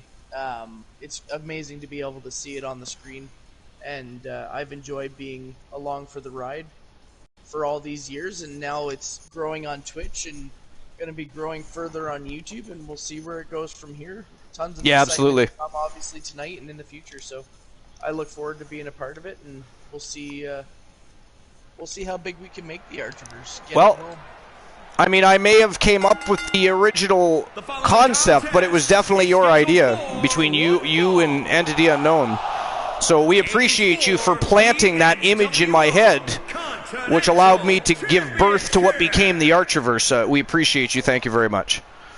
No, thank you very much, and I appreciate being able to be on the show, and I'll definitely be sticking around. I'm glad we could, like I said, I'm glad we created it to begin with. It was just... All right, Curlini, thank you very much. Appreciate you as always. But yeah, it started off as just an idea, and then I just decided one day, I was like, hey, give it a try, see what you think. And, yeah, well, and the rest is history. It is history. Rest is history. Ladies and gentlemen, as a well, thanks for being here. It's the 1-year celebration, so it would have been weird if you weren't here, considering it was your idea to begin with to bring GOW Gods of Wrestling into the modern era and give birth to what was Archer Industries, became the Archerverse, and here we are. The late night place to be, the most must-see show on Twitch TV, and the very best in fantasy wrestling excellence, bar none, period. And again, if you hadn't have planted the image and the concept in my head, we wouldn't be here today. So, you're appreciated. And I appreciate it. I will be lurking in the background, watching from my Twitch mobile, and I'll catch you on the next. All right, sounds good. Enjoy your evening. Thanks for being here. No problem. Good night, Glenola. I'm not sure if you're still kicking around. Christian, cool. Peace out. Have a good night. I believe Glenola is lurking at the moment. Good enough. And Christian is banned. Oh, yes, I forgot about that. But he can hear you. He can definitely. By the way, before you go, do you like the new Northern Continental Championship? Is on the line. And title matches like this have a way of getting your blood flowing unlike any other match. Hold on a sec here. Oh shoot! I didn't even know that. I didn't even know about that one. Yeah, I redesigned it. It looks completely different. No wonder I didn't freaking recognize it. No, it's freaking beautiful. And you know what? The cool thing about the ability to make titles in this game is you can go down to the very fine details with them now instead of just having one specific template. You build from scratch every little detail. You can have multiple images in there. Oh, Curlidi, he used to be called Raise Reapers. He changed. He's rebranding. He's now Exposed Gamer. It's my oldest son. From Windsor, Ontario, Canada. Oh, right, Curlidi. Have you not met Curlidi before? Roberts, the Falcon. I thought you had. She says no, but I'm not too sure. She talks to well, she knows Riley's name, so she actually talks to Riley, but I thought you guys had met on a broadcast before. I guess I'm wrong. I guess I stand corrected, Curlidi. So Curlidi was definitely wanting to meet you. Well, it's very nice to meet you. I appreciate lots of competitors in the back dream for a shot at this title. Curlidi's secretly a cyberbully. She trolls me when I come visit her in her channel. I come in humbly and innocently and try to enjoy the content and the community and the people, and lo and behold, I get attacked and a little bit of craziness going on there. She's definitely a villain. You gotta have those villains. You'll have to forgive me for the lack of information. Then the Riles. I have heard that it's highly coveted. All right, well, I'm signing off. I'll catch you on the next one. All right, dude, thank you. Have a good night. There were some all-time classics. Really? Peace. Hey, can I borrow that tape, Corey? Absolutely not, Saxon. I'd be doing a disservice to my sources. Archer being humble is quite the contradiction. You shut up, Cool. You're banned. What are you doing? Don't be tantalizing me. You're distracting me. I have a match to call, sir. How impressive was that reversal? Stop it. Come down to a battle of attrition. Look at this. We got some chain wrestling going on between the Voice and the Falcon. Very nice technical working going on. They're both working for control. In full control. Wow. Some great reversals.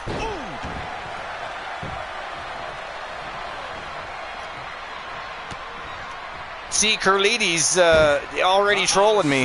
Can't help herself. Doesn't matter if it's her channel, AMC's channel, the Archerverse. Let's troll Archer.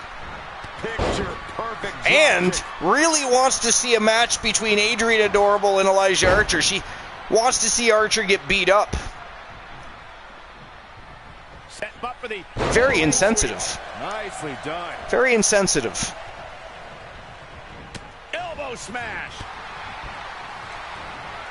Two OGs of the Archerverse. If anything should be celebrated, it's what these two represent. Absolutely. The Falcon and the Voice, absolutely staples. They've put on some thrilling matches, and again, here, look at them go here tonight. They are putting on a clinic here, both of them. That was amazing. From a head scissors to an armbar takedown, that right there alone speaks for itself. Definitely not the best strategy I've ever seen. That's definitely, look, I want my proxy to beat Elijah up. That's definitely what I want. See? Insensitive. Hurts my feeling. Ooh, beautiful standing vertical drop kick. A show of agility there, and athleticism by the Voice. Ooh, corkscrew and neck breaker.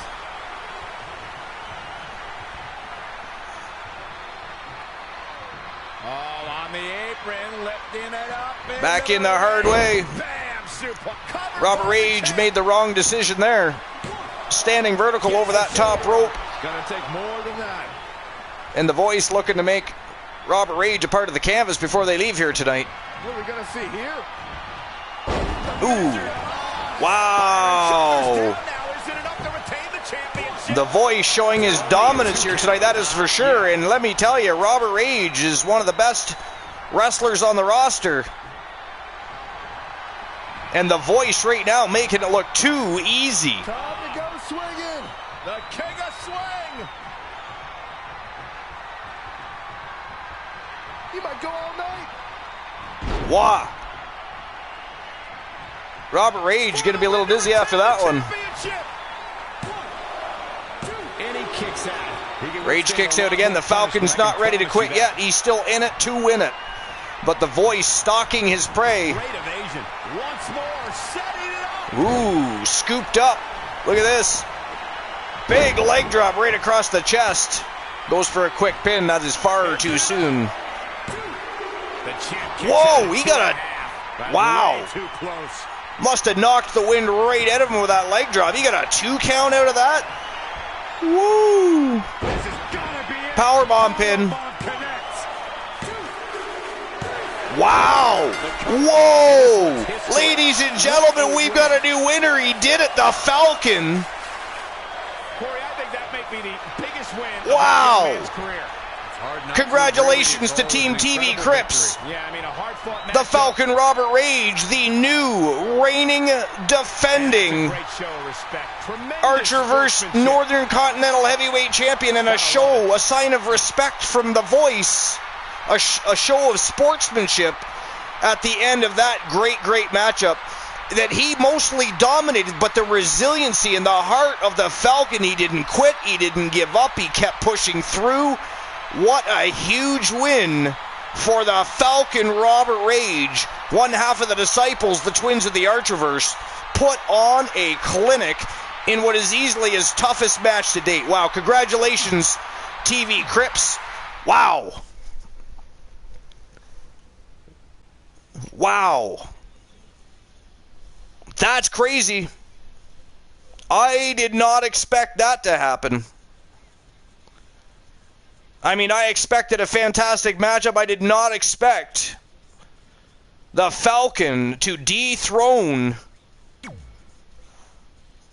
the Northern Continental Heavyweight Champion. That is incredible. All right. I just issued everybody's Archerverse bucks for anybody that bet on the last match. I'm going to open up the betting lines for the co-main event of the evening. It is for the Archerverse Women's World Championship. The newcomer to the roster, the former NWA Women's World Champion, the former WCW Women's World Champion, the former WCW Women's Cruiserweight World Champion, the Asian Nightmare, Jetty Black from T-Soul Embers, is challenging from Team Squirrely Ann. The Mistress, the wife of the Nightmare, Joseph Woods. She is the Warlock, Ann Woods, and she has been a long time Archerverse Women's World Champion. She is undisputed. Everybody that has stepped before her has fallen at the hands of the Warlock. Tonight, she faces the Asian Nightmare, multiple-time women's champion, here to make an impact and an immediate statement on the roster here at the Archerverse, here at the Archerverse Slammiversary, the showcase of the Immortals, the grandest stage of them all. And it's going down right now. It is the co-main event of the evening, and we're going to get things started, and I am going to open up the championship betting lines. So it is go time. Let's go. And welcome back, Christian Cool. I have to say, you said Ann Woods being undisputed. She's undisputed, all right. She's undisputedly crazy. And I wonder if that's crazy that her challenger can handle. Well, she definitely brings a whole new definition to crazy. I give you that. Like, oh yeah. I mean, brimstone and fire.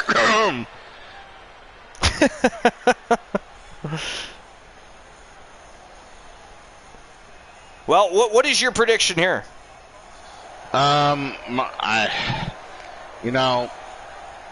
Seeing our challenger here, I've not seen too much of Jenny Black. I know she's done well in the Indies, and she's, made her way to the Archerverse here, but she did. Ann Woods is a monster. A beast. She's just a fucking monster. She is fucking incredible. You know what, though? I am digging the new attire of Jenny Black. She was already a badass, but now she's... Well, she looks a little creepy. She looks like a fucking Black Widow. Black Widow, yes. Yes, a Black Widow. Everyone that there truly is none better in all of WWE. And the scary part is the plans for Jenny Black and Annabelle to join forces. Like, if I'm in the women's tag division, I'm contemplating singles competition at this point. I mean, between the Villagers, Les Femmes Fatales, there's so many crazy, monstrous vixens in that women's division, and now we're adding two deranged, crazy women to an already demented division. Like, what? And here comes the champion. JMS! How you doing, JMS? How we join? I will drop the Discord links for you here. Welcome to episode number 225, JMS. This is a one-year celebration. It is our year-end extravaganza, the Archerverse Slammiversary, and you are showing up for the co-main event of the evening. And any questions you want answered, we do have some information, and our mods can drop that information for you. But because it's a one-year celebration, it may take some time to answer some questions because we're reminiscing, we're having a great time, we're having conversations about the last year of the Archerverse and some of the great moments, the funny moments, great matches, great conversations. We've met a lot of great people, so there's a lot to talk about. But welcome to the show. Thank you for being here. In short, and that number is wrong, by the way, we now have 58 streamers running wild with superstars progressing through careers, winning championships, forming alliances and tag teams. But there you go, the mods doing their jobs, the co-host with the most to be exact. It sounds to me, Cole, like you're the co-host with the most right here, Mr. Christian Cool, which I do have my own command. Matches are where the champ thrives. Yeah. You do. Drop that shit. Self-promote, baby. That's how it's done. That's how it's done. That's how it's done. So if you like what you see here, you're having a great time with the pro wrestling, the action, and your tastes are a little more diverse and you are open to a lot of other fun shit, you can always check out the co-host on his own channel. Listed over at the Coolverse. Yep, over at the Coolverse. Playing all sorts of RPGs, board games, and the like. Board game night is badass. Don't miss it. But, yeah, this guy here loves his pro wrestling. So, in order to get that fix, I'm here with the host with the most, the Archerverse. We do the show together. We have a great time. Social media is buzzing. This is probably the best thing that has happened to me this year. we've all had a good time, and again, like we constantly say, we've met so many cool people, so many great people that now support the Archiverse. Come and enjoy the show every week, chat with the Army, and whether we're reminiscing about past moments, current moments, talking about professional wrestling, combat sports, it's such a good time all around, period. And that is the goal for the Archiverse, is to be the late night place to be, whether it's on your way to bed, you're just getting off work, winding down, having that Sammy before bed that you shouldn't be eating, and your wife's going to get mad because you probably ate some of her chocolates as well. Shame on you, by the way.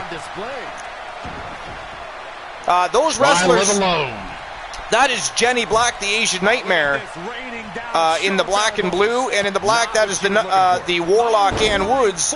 They belong to Streamers.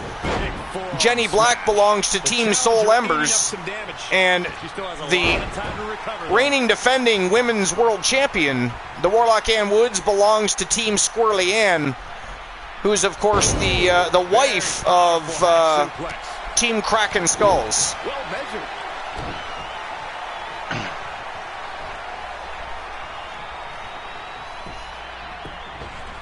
But yeah, I mean, both these wrestlers look crazy. Hell yeah.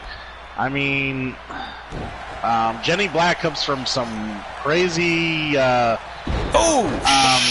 crazy lifestyle and a dark past. Holy shit! That is, holy God, oh my God. Did you see that? I saw that. I mean, Ann Woods is quite the target, so I'm pretty sure she would have hit her from anywhere. That was crazy. But yeah, these two are probably two of the craziest women we have on the roster. We have other wrestlers throughout the roster who look a little more normal. We do have some who look a little more monstery. You know, it's just up to the people. The supporters that we have, streamers and viewers alike.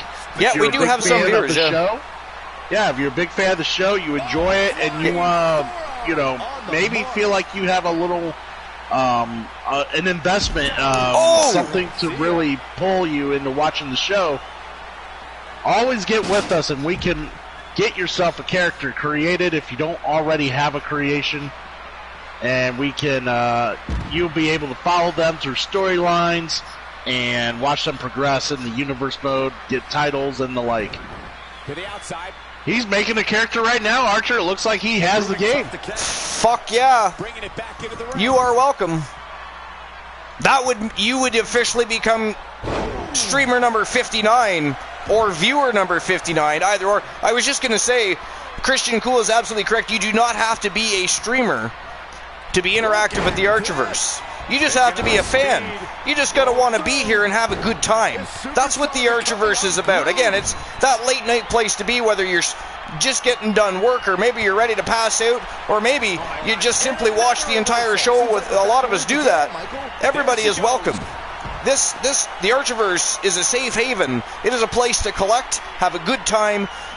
Hopefully you enjoy the content as much as the community, but you will definitely meet a lot of awesome people, have some great conversations. Man, oh man, this is we have a great time, JMS. So, I mean, I don't know if you've already clicked that and smashed that follow button, but if you're having a good time, make sure you smash the follow button. That way when we go live, baby, you get those notifications and you can join the Army and make sure you're here. You can enjoy the entirety of what we do. 4 shows a week. We have 3 shows on Twitch. Actually, one of them is bi-weekly, and that's a bit of a story, but we have 2 shows on Twitch every week, and then we have 1 show every Friday night on YouTube, and then we have another show that is called the Archiverse NWA, and that is all about streamers and viewers gathering together and beating the shit out of each other for a night, when me and Christian Cool just sit back, watch the matches, and have some conversations with everybody. It's kind of like a night off without having a night off, or our version of just chatting taken to a whole new level. But one week we do it on Twitch, and one week we do it on YouTube. And what we do here is we just have a great time and continue to put on some fun and hopefully entertaining shows, so that people have a place to stop by and have a good time late at night. Because, again, we are the late-night place to be, the most must-see show on Twitch TV, and the very best in fantasy wrestling excellence, bar none, period. Oh! You know what? This has been one hell of a nasty match, I'm telling you. Oh, I know. They've been back and forth all match. It's crazy.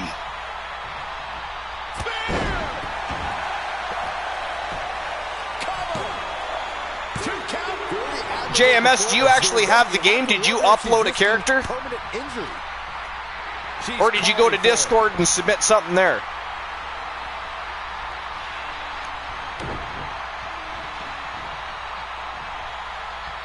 A championship level move.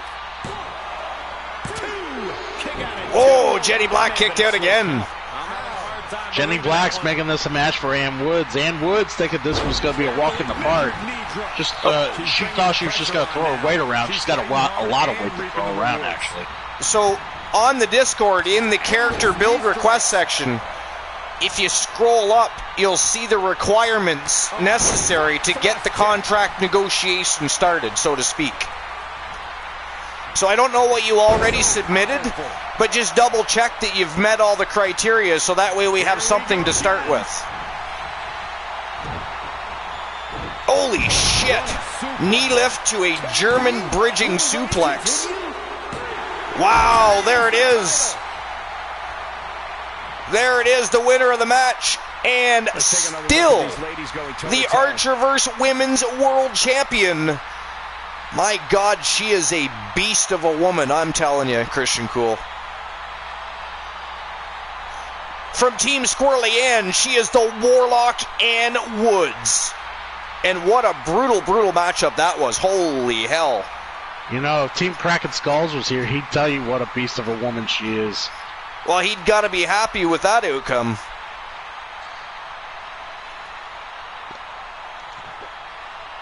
All right, I issued everybody's Archerverse bucks. And the Warlock. Well, I kind of missed that someone did bid for the Archerverse bid there. So if we bid for the next match, I'll make sure to be part of that bid. Oh, you didn't get on the last one? No, I was busy doing something else while it was up, I guess. I just didn't notice it. And then we'll make sure we'll make sure he gets his points worth if he's gonna participate for channel points. We'll make sure he's got something to bid for. Yes. Yes, I did a good investment. All right, excellent. I will check that out. I am going to looked at it. He's got a good start. Oh, hey, are you doing board game night tomorrow night? What's tomorrow? Monday. I don't stream tomorrow. I thought Mondays was board game night now. No, that's Fridays. What? No, I don't have shit going on Mondays other than I swear work. I saw a post that said you were switching it to Mondays. I don't know. No. Fridays? I'm live on YouTube Fridays, damn it. Although my stream is generally after yours, though. Yeah. No, like no. The only board games I do are Sunday morning, and I kept saying Monday because it's Monday to me, but Sunday morning and Saturday morning. All right. So I have heard that. Yeah. I just misunderstood. Okay, gotcha. Yeah. So we're good. Oh, fucking Brock Lesnar. Brock Lesnar. Yeah, that's what I was hinting at earlier tonight. He won the Fatal 5-Way about 3 weeks ago to become #1 contender, but I made it so that it was for the Archerverse Slammiversary instead of giving him a title match prior. And Christian Hart just kind of wormed his way right into he's legitimately the #1 contender. So, oh wow, I was just bullshitting with the promo I was talking earlier about what Christian Hart said. Yeah, I didn't think that was accurate being accurate. Holy shit. He's got I told you he's got a chance to become a Triple Crown champ tonight.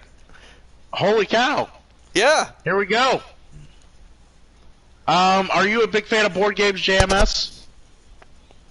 And when I say board games, I don't mean Candy Crush. Sorry, I don't mean or Candyland. Monopoly.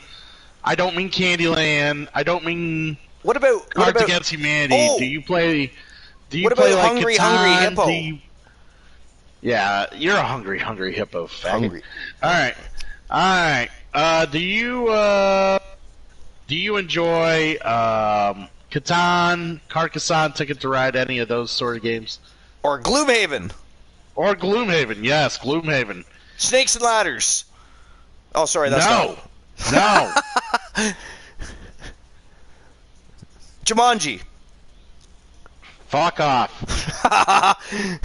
Widely considered the worst board game ever, actually, which is funny. Is it? Is it on there? Okay, actually, I'm gonna look it up right now. Board Game Or Geek. one of. It's one of, I believe. It may not be the, but it's one of. I know that.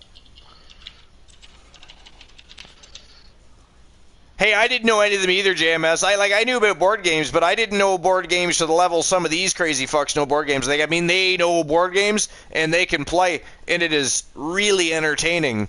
Even if you're not a fan of board games, give it a try, because it's some pretty cool stuff. I mean, it's entertaining. They're very good at what they're doing, and they really make board games worth watching.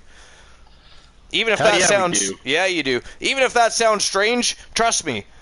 I would have thought the same way till I actually started paying more attention to board games and watching the tactical. I mean, they play very tactical games, which makes it even more intriguing, and it's a lot of fun. You got to check it out for sure. All right, main event of the evening for the Archerverse World Heavyweight Championship. It is the villain of the Archerverse, Kareem Key Woods, putting his title on the line against the Iceman, Christian Hart from Team Christian Cool, and the Beast Incarnate, Brock Lesnar. The betting line is already open. You can make your bets. It's go time for the betting lines and go time for the Archerverse World Heavyweight Championship. Let's go.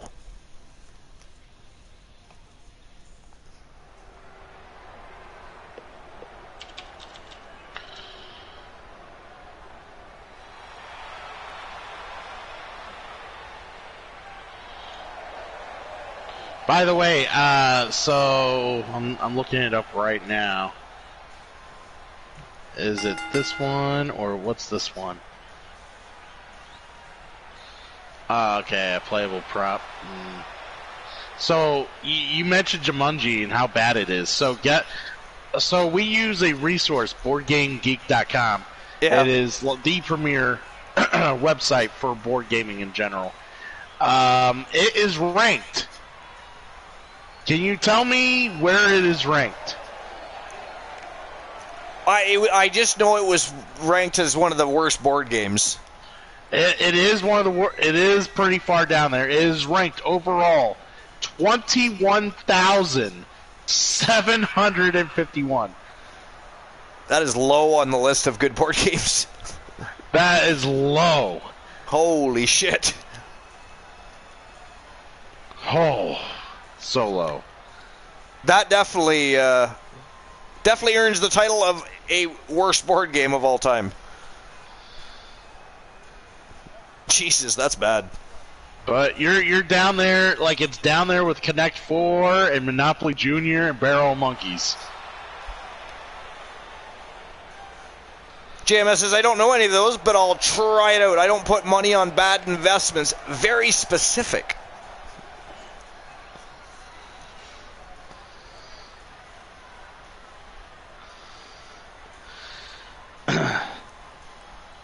Yeah, a lot of those Milton Bradley mass market buys are way down there on the list. You know, I'm very, very happy with the way the Archerverse Slammiversary arena turned out. I gotta say, well, actually, it's a stadium, not an arena, but it really, really turned out well. Hell yeah, it did. He likes to do stuff like that, James. Believe me, you don't want to ask too many questions about Christian Hart. I mean, the wind blowing the wrong direction on a windy day, and he's aroused. So, I mean, JMS, it's called getting a feel for the ring. It's called ring presence. If you were a former pro wrestler, you would understand that. See what I mean? He will justify it. Just like when he gets caught dry humping the ring steps, which is very weird. but it happens.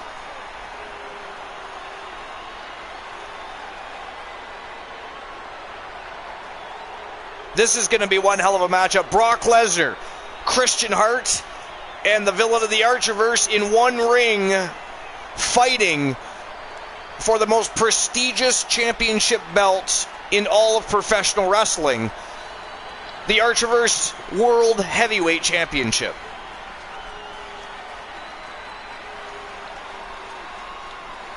One year of storytelling, feuding, rivaling, great matches, great shows, great conversations with great people have led us to tonight, Slammiversary, the showcase of the Immortals, and here we are, the main event of what was such a grand show. So many people have stopped by to help celebrate the evening.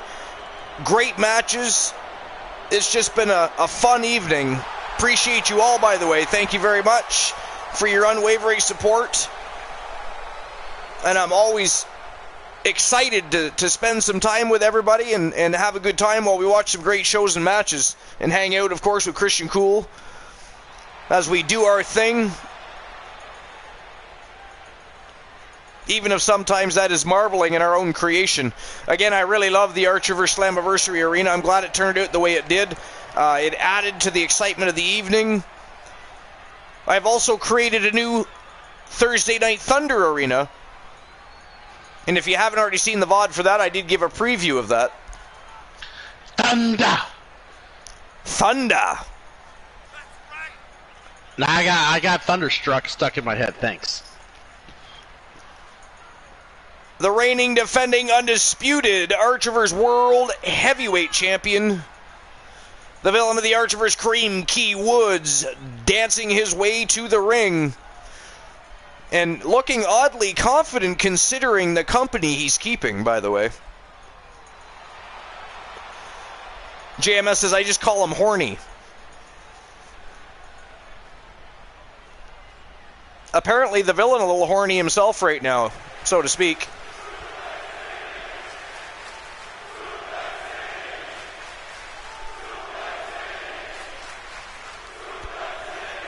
And again, the Archerverse Slammiversary, as you can see, brought to you by the Doghouse.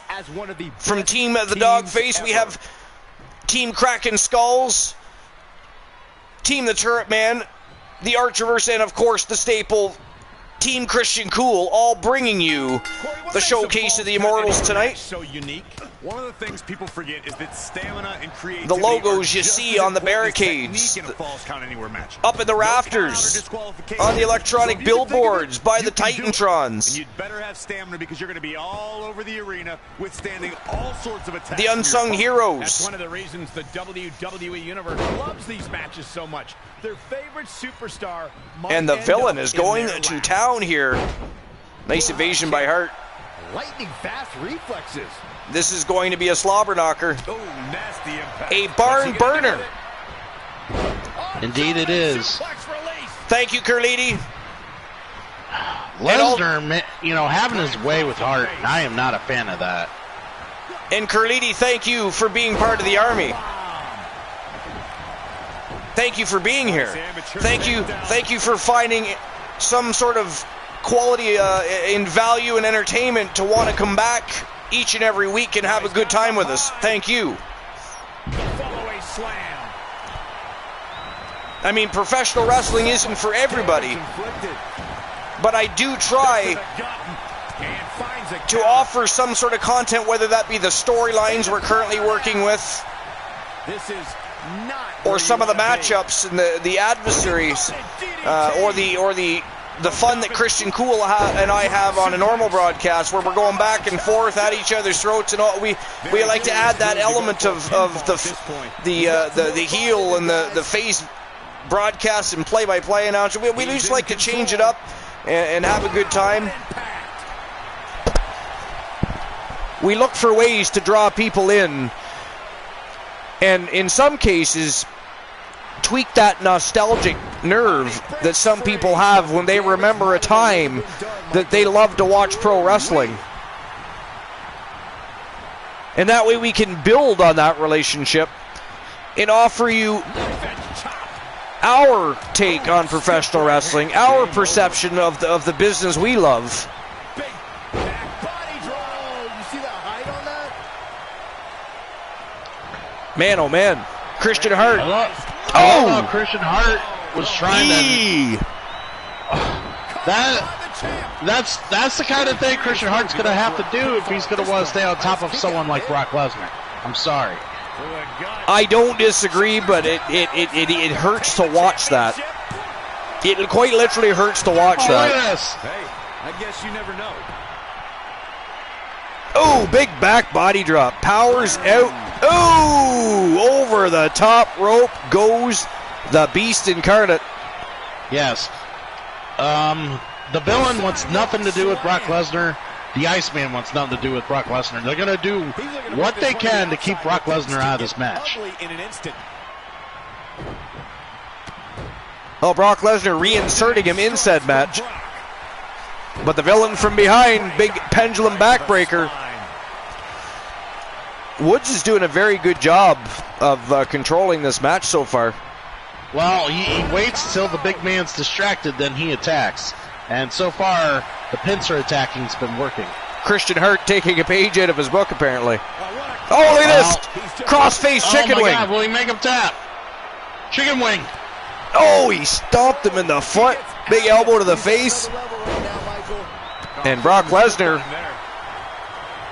went to clothesline Woods, but couldn't get there.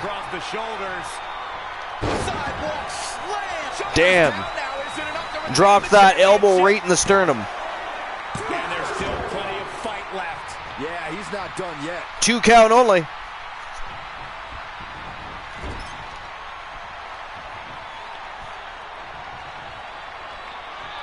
Oh, another sidewalk slam. Awesome. Oh, here we go. And right after Lesnar.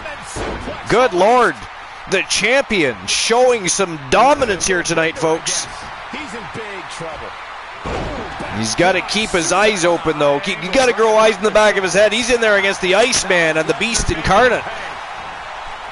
JMS says, you know, my career or my character that I'm making is my son. I am a famous wrestler who's wrestled since the 1970s, and I've won many world titles around the world. Interesting. Very interesting. I do love a good story.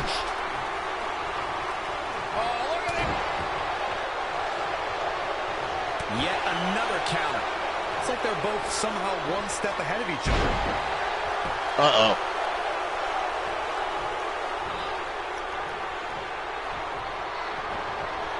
Oh, Lesnar. Oh, big power. He's going to go for a trifecta here. Triple power bomb by the Beast Incarnate. The champion into the cover. And he breaks the pin.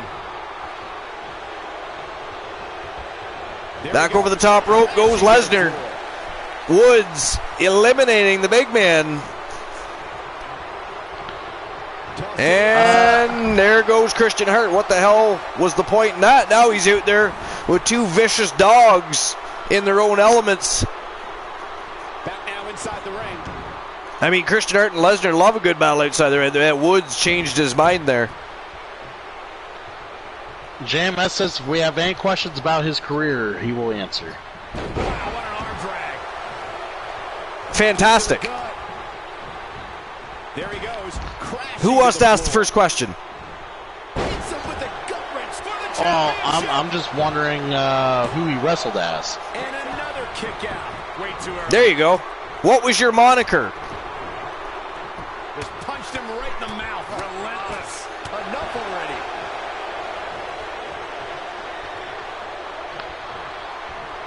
Oh, he's got him up high. Uh-oh. Oh! Vicious follow-away slam by Lesnar. Look at this. Hard up. No. F5. No. I think the paradigm has shifted. Oh, he kicked out. Oh my God. He kicked out. Oh my God. Wow. Uh-oh. No way. Another huge follow-away slam. Lesnar's getting tired, though. Look at this. And the villain scoops him up. Sidewalk slam. Damn, he makes that look so devastating, and he drives that elbow 12-6 right in the sternum as he does it.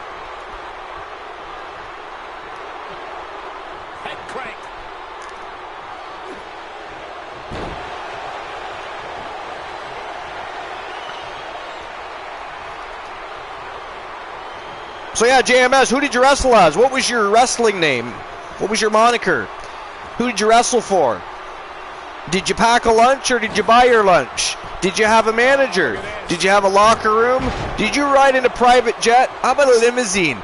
Did you have a helicopter or maybe an RV? How did you get there? We got lots of questions. How many questions are you willing to answer? I mean, you just told us you're a wrestler. You just opened yourself up to a whole can of worms. And Christian Hart has been eliminated. No. It is down to the Villain and the Beast. One of them is leaving as the Archivers World Heavyweight Champion. Now, who's it going to be? This is why I say Christian Hart does not do multi-man matches. Well, to be fair, he was in there against two powerhouses. And they both, because that doesn't sound fair. And to be fair, they both had their way with them on a couple of occasions, so you can't really knock Hart in this one, unfortunately, win or lose. Well, evidently in this case, lose. Uh-oh!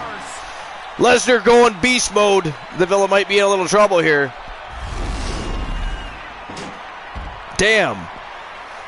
Introducing a new diet to the Villain repeatedly. Feels he's lacking a little iron in his diet, I guess.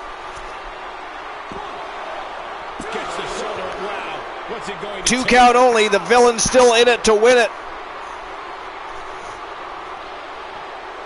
Oh, returns the favor. Into the steps goes Brock Lesnar. Where did JMS go? He must be typing us up a story. Well, he's got to answer the 1,500 questions you, quick shot at him. It was an accident. Fell off the tongue. I apologize. Sure did. I mean, he's the one that said if you have any questions about my career, I'll answer them. It is not my fault he said that. He is clearly new to the Archiverse, right? I wrestled as JTJ. I was a heel most of my career. I first debuted as a rocker gimmick. Was a face, then I became the king of wrestling, and I got to turn on my dashboard because he just gave me a cliffhanger on the chat.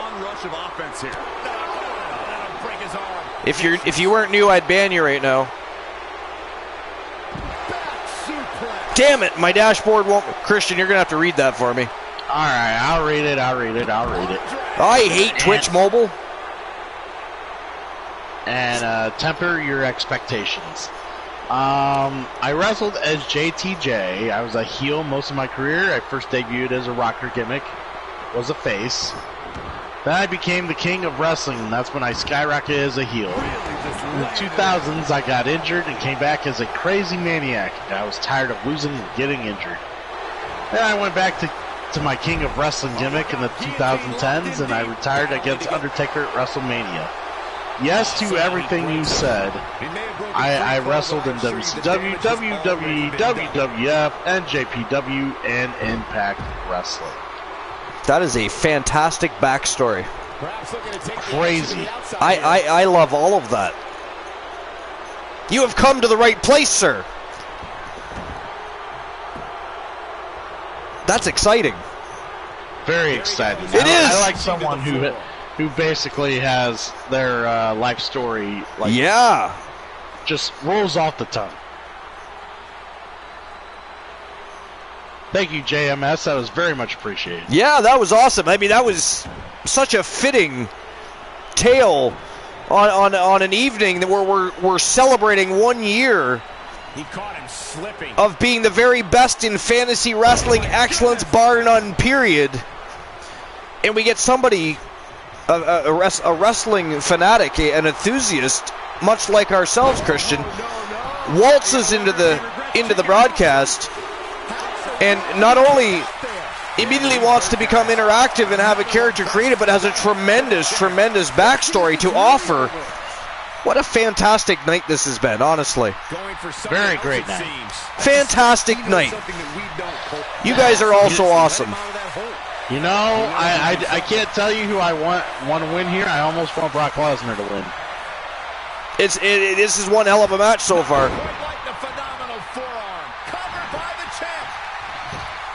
Is the villain going to take it? Yo, he did it. Has been eliminated. He won the triple threat eliminator. So the winner of the match, and still the Archerverse World Heavyweight Champion. He is one of the three from the place to be, Trigger Talk TV. And a member of Tons of Funk. He is the villain of the Archerverse, Kareem Key Woods from Team I'm Just Key. Wow, what a win. What a match. What a way to end the main card of the Archerverse Slammiversary. Wow. Here is your winner, and still Kareem the Villain Woods. And he picks up the win. Awesome. And that's Congratulations ladies and gentlemen. to Team I'm Just Key, and congratulations to Trigger Talk What a TV. thrilling main event. Ladies and gentlemen, thank you for joining us. Wow. Have a great night. That was awesome. Woo! Damn, what a show. And so there were surprises. I mean, some things weren't surprises, but there were surprises, epic matches. It was all elite wrestling at its very best. And every bit of pun intended, because our version of all elite wrestling actually is all elite wrestling. I will say that. I will say that. You will say that. I will. All right, so that is it. That is all for the main card here at the Archerverse Slammiversary. What an amazing, amazing show to cap off our 1-year celebration. But we do have some dark matches to get through.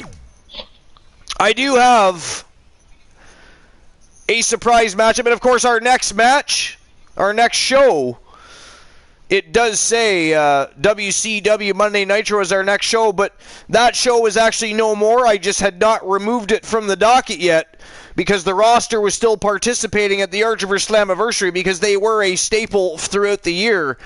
But again, WCW Monday Nitro has now moved to Thursday nights, and we have given birth to Thursday Night Thunder starting this week, 11 p.m. Eastern Standard Time Thursday.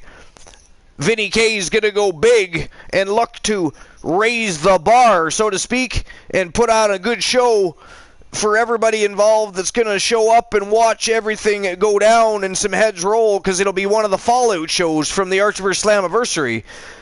Thursday Night Thunder begins this week, so you make sure you're there. You don't want to miss it. But our next show is actually Tuesday night, the Archerverse NWA. And I believe, did we do it on Twitch last week? What? NWA, was it on Twitch last week? Or I'd have to go back and look. I forget. I can't remember. So, yeah. Yeah, I think we're on YouTube. So this Tuesday night, live on YouTube, the Archerverse NWA. It'll be 11 p.m. Eastern Standard Time. And then, of course, the Archerverse Warzone is our weekly episodic show. It is always on YouTube every Friday night, 11 p.m. Eastern Standard Time. But the Lady Takeover night. Good God, she wants to see Adrian Adorable take on Elijah Archer. Soul Lumber's had a matchup too. I don't even know if Soul's here and still wants that match, but I do have a surprise match, so that's okay. I do have a surprise match.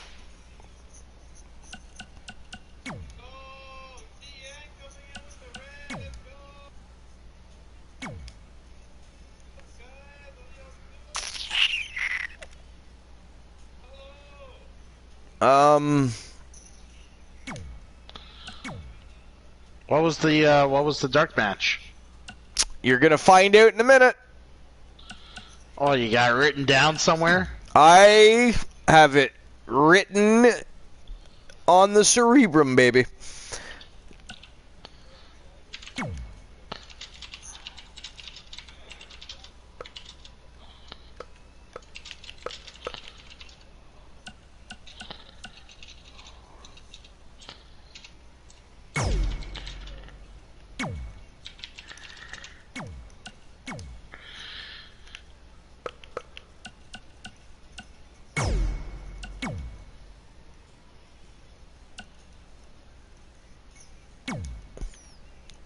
Actually, no, I'm not going to do managers. I was going to put managers in, but this is about something different.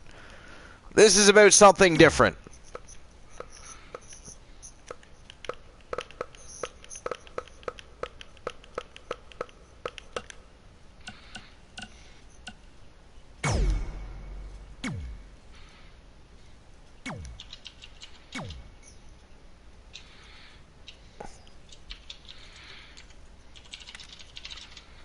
All right, so this is a title unification match.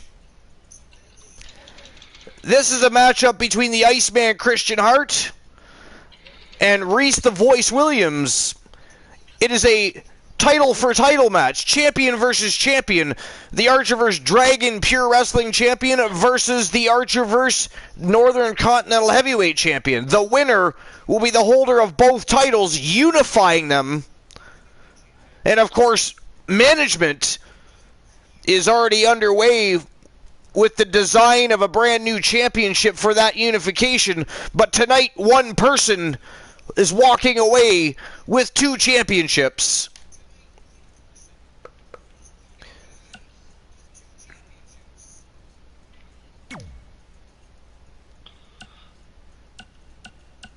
There it is. And here we go. The dark match, main event of the evening. Both the Northern Continental Heavyweight Championship and the Dragon Pure Wrestling Championship are on the line. Team Christian Cool versus Team 3TV Reese. 2 men, 2 titles. 1 man walking away with both. That is my surprise for the evening. Why the Undertaker? What did I miss? Hold on. Oh, he asked if we had any more questions. I'm just wondering why the Undertaker for retirement. Oh, gotcha. Yeah.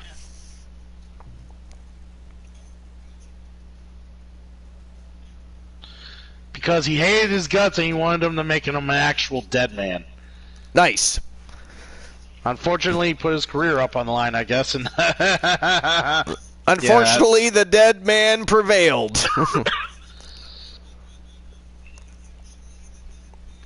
Damn that Undertaker. Damn the Undertaker.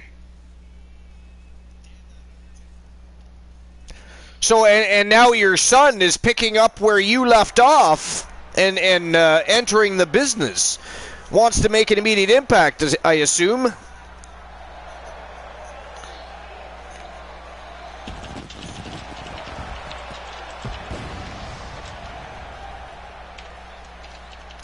Kurt 80 says, you still retired as a champ in the people's hearts. That's touching. JMS, I love your vibe, man. I love your backstory. I love the way you've... you didn't just come in here as a new person and said, hey, create me a car. You asked questions. You talked with the people in the community. And you immediately shot us a backstory that is unbelievably fun, which immediately makes us more invested in your character already, and he hasn't even debuted. As a matter of fact, he doesn't even have a name yet. So if there's a cool part of tonight, JMS, you are part of that cool moment on the year celebration of the Archerverse here at the Showcase of the Immortals, the Archerverse Slammiversary. Thank you for your addition, what you have offered us tonight.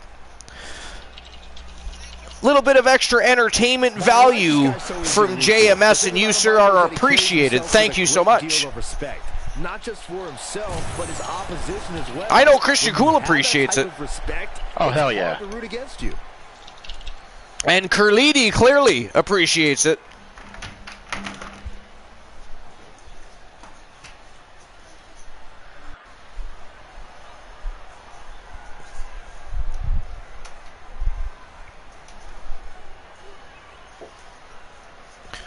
Christian Cool, I'm just going to take a moment and grab myself a drink. Of course, sir. I'll be right back. I'll be back. I'll be right back.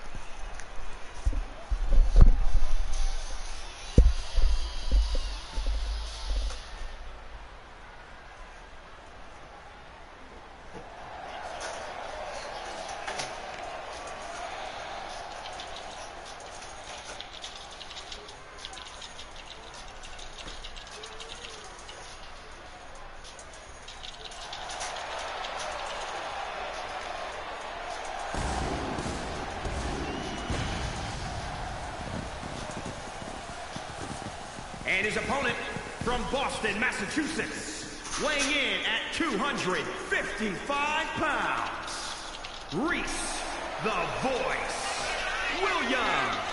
As we get started here, let me remind everybody that the title is on the line here tonight. Yeah, but that's just a mere formality. The way I see it, there's no way we crown a new champion tonight.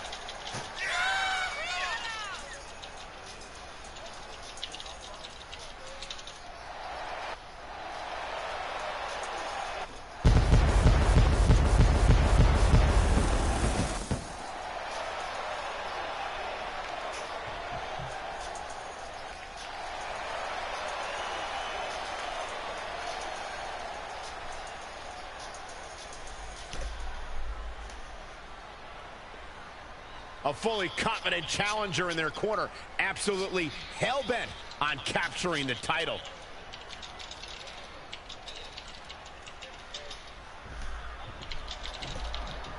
This right here is a championship that gained a lot of prestige in short order, guys.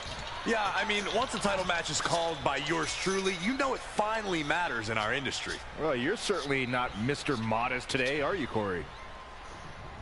Into the tie-up they go, but who's going to end up with the upper hand?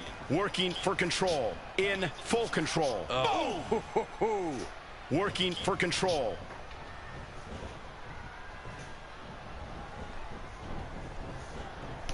With the championship at stake. Oh yeah, feel free to change it if you need to make changes, JMS. That's not an issue. So I'm back. I'm waiting for my water to boil anyways, but so I figured I may as well come back and enjoy the conversing. So do you have a favorite moment from tonight so far? Just out of curiosity. Or anything. Moment? Yeah. Ooh, what impact. Well, I know it was going to be Christian Hart win the heavyweight title, but that wasn't meant to be. Controlling the tempo. It was going to be Demolition getting a win over the Coalition, but that wasn't meant to be. So I think my favorite moment was when I dropped the big old 2,000 biddies on your ass. I appreciate that. More than you could know. I know. Actually, you do know. I do know. That's why we dropped it.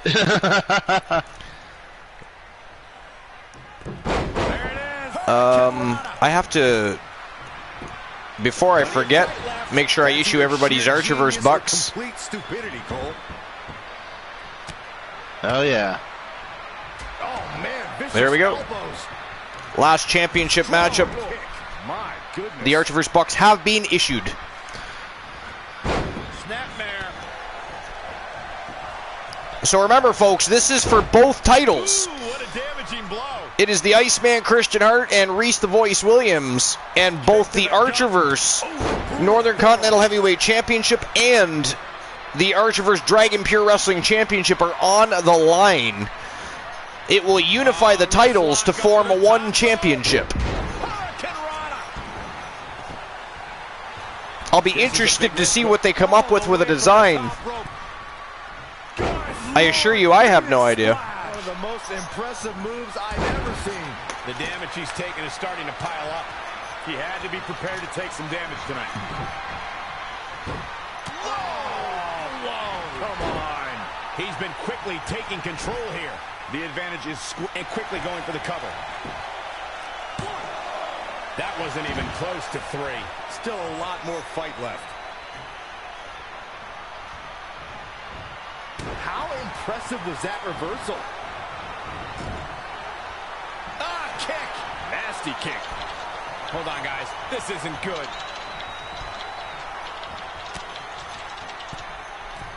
Man, oh man. The championship hanging in the balance. Superplex! Superplex. He goes for the quick pin attempt. Frustration has to be mounting as he kicks out yet again. What are we going to see here? Oh! Fire cover.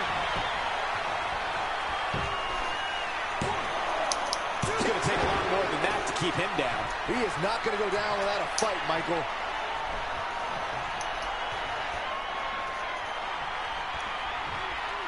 Iceman having a bit of trouble here. Yeah, he is, just a little bit. Oh, no! Here we go again.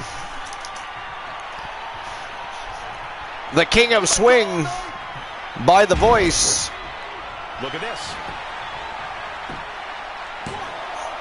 And another kick out. Hart kicks out, though. Man, oh man, these guys are going back and forth. And the resiliency of the Iceman, I mean, not surprising. He's definitely all heart. Oh, yes. I made myself giggle with that one. Oh, my God.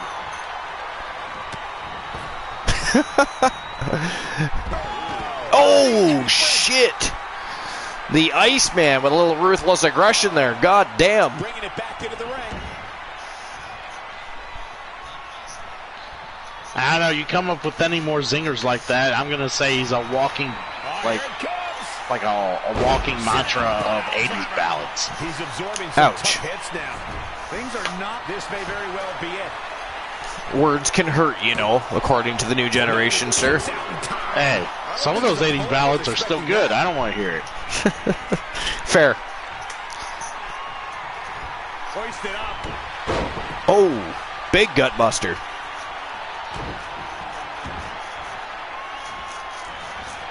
Taking out the arm. Great strategy. I don't know. Christian Hart's been having a really rough day here. I don't know if he's going to have what it takes to defeat the Voice here. The Voice has been on a tear lately. Well, he is a beast. He is a beast. I mean, you look at his matchup at the main card of the Archer vs. Slammiversary. I mean, the championship title up for grabs here. By the end of this match, it'll finally have a home. Oh, tear the features clean off your face. Hopefully Christian Hart can turn this around, because I don't know if I can stomach much more of the Voice having his way. Oh, man. He's running on empty right now. He's got him down. This is it. My favorite wrestler today is the Iceman. Hey, there you go. He has it all to be great, just like me, but that'll change when my son debuts. my favorite wrestler today. Well, the Iceman. He is a really great wrestler. What are we going to see here? Yep. And has won multiple championships. And successfully defended multiple championships. He is definitely a true champion. Oh my, I can't believe it. Not quite. Fuck you, Voice. He's hurting now. If he doesn't get out of that corner, I just realized we might have to have another matchup. Oh, it's coming. Why you say that? Because now that I think about it, Robert Rage beat the Voice. So Go-to move. Can he finish this off? whoever wins this matchup is going to have to face Robert Rage to make it right. He kicked out at 2.5. I forgot that we got so worried about, and of course Reese was the last Northern Continental champion, so I automatically just poof right to the Voice. But Robert Rage actually defeated. It might be over here. Crossface chicken wing, baby. Oh, he broke out of it. Damn it. That was just pure determination. I hate it when they step on my feet. Oh, here we go again. Oh, what a crossface. This might be it. And he makes it to the ropes. Oh, he got to the ropes. People may say my son just got into the Archerverse wrestling because he's my son, but he's earned his way. He's worked hard and is ready to be the best, just like me. Well, he'll definitely get his opportunity. Just send him this message. Don't just knock on opportunity's door. Kick that bitch in. I have to question the decision to go for a submission so close to the ropes.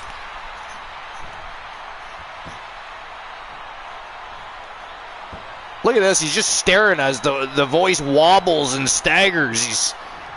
Dead on his... Oh! He's Vicious. He was enjoying it. Look at it. Look at it. Viciousness. Proud of his handiwork. Rake of the eyes.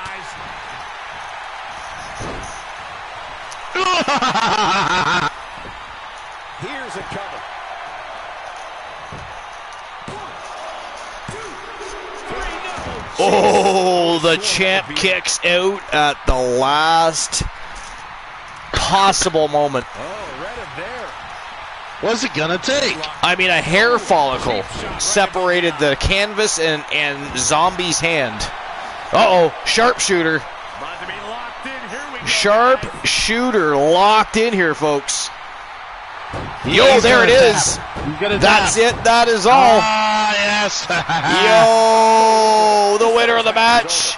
And ladies and gentlemen, both the Northern Continental Heavyweight Champion and the Archerverse Dragon Pure Wrestling Champion. And by the way, he is now a Triple Crown Champion.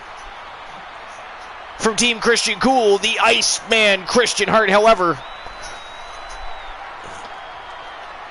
the booking team made a bit of a faux pas. And Robert Rage is actually the Northern Continental Heavyweight Champion, so now Christian Hart is going to have to defend both championships against Robert Rage. You know, if the booking committee would actually get the head out of their ass, we wouldn't have to deal with all these make-up dark matches. I mean, and poor Reese Williams just went through a hellacious matchup, and he wasn't even the champion. In response, Look at that! what the Look at fuck is Hart a holding the proxy? Look at this! Look! Did you see that? He's holding both titles up. Look at this. Oh, that was beautiful. That was so beautiful. What an amazing match it was. Wow. First time ever. We've never had a title unification of that magnitude, ever. Awesome. But the don't celebrate yet. In response, what the fuck is a proxy? I am 65 years old. I don't know all these young people shit. Proxy's like saying a call or a character or a caricature.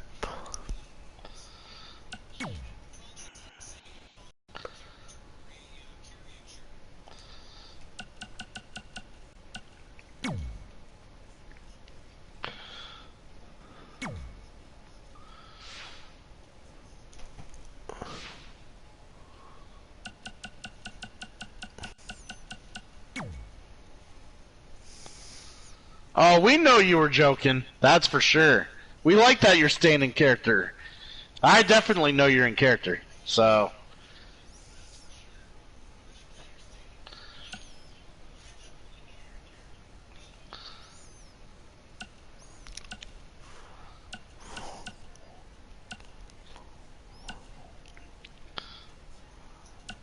I kind of wish that some more of our chat was kind of like role playing, in a sense, kind of like he is. We're just going normal.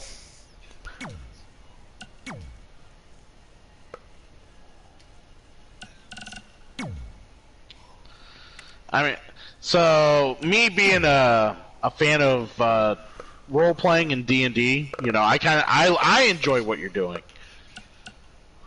Oh, it's fun.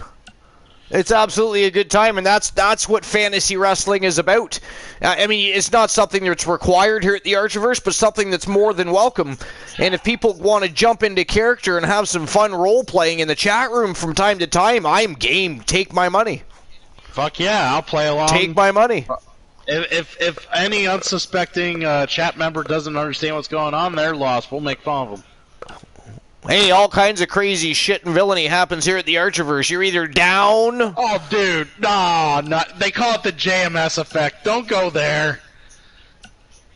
Hey, we got a Grayson Waller fan. Well, it happens.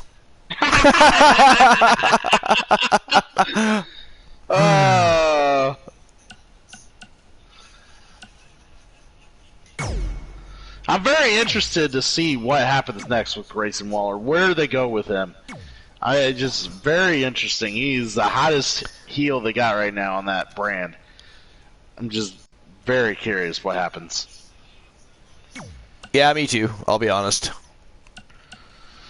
What the fuck just happened? All right, here we go.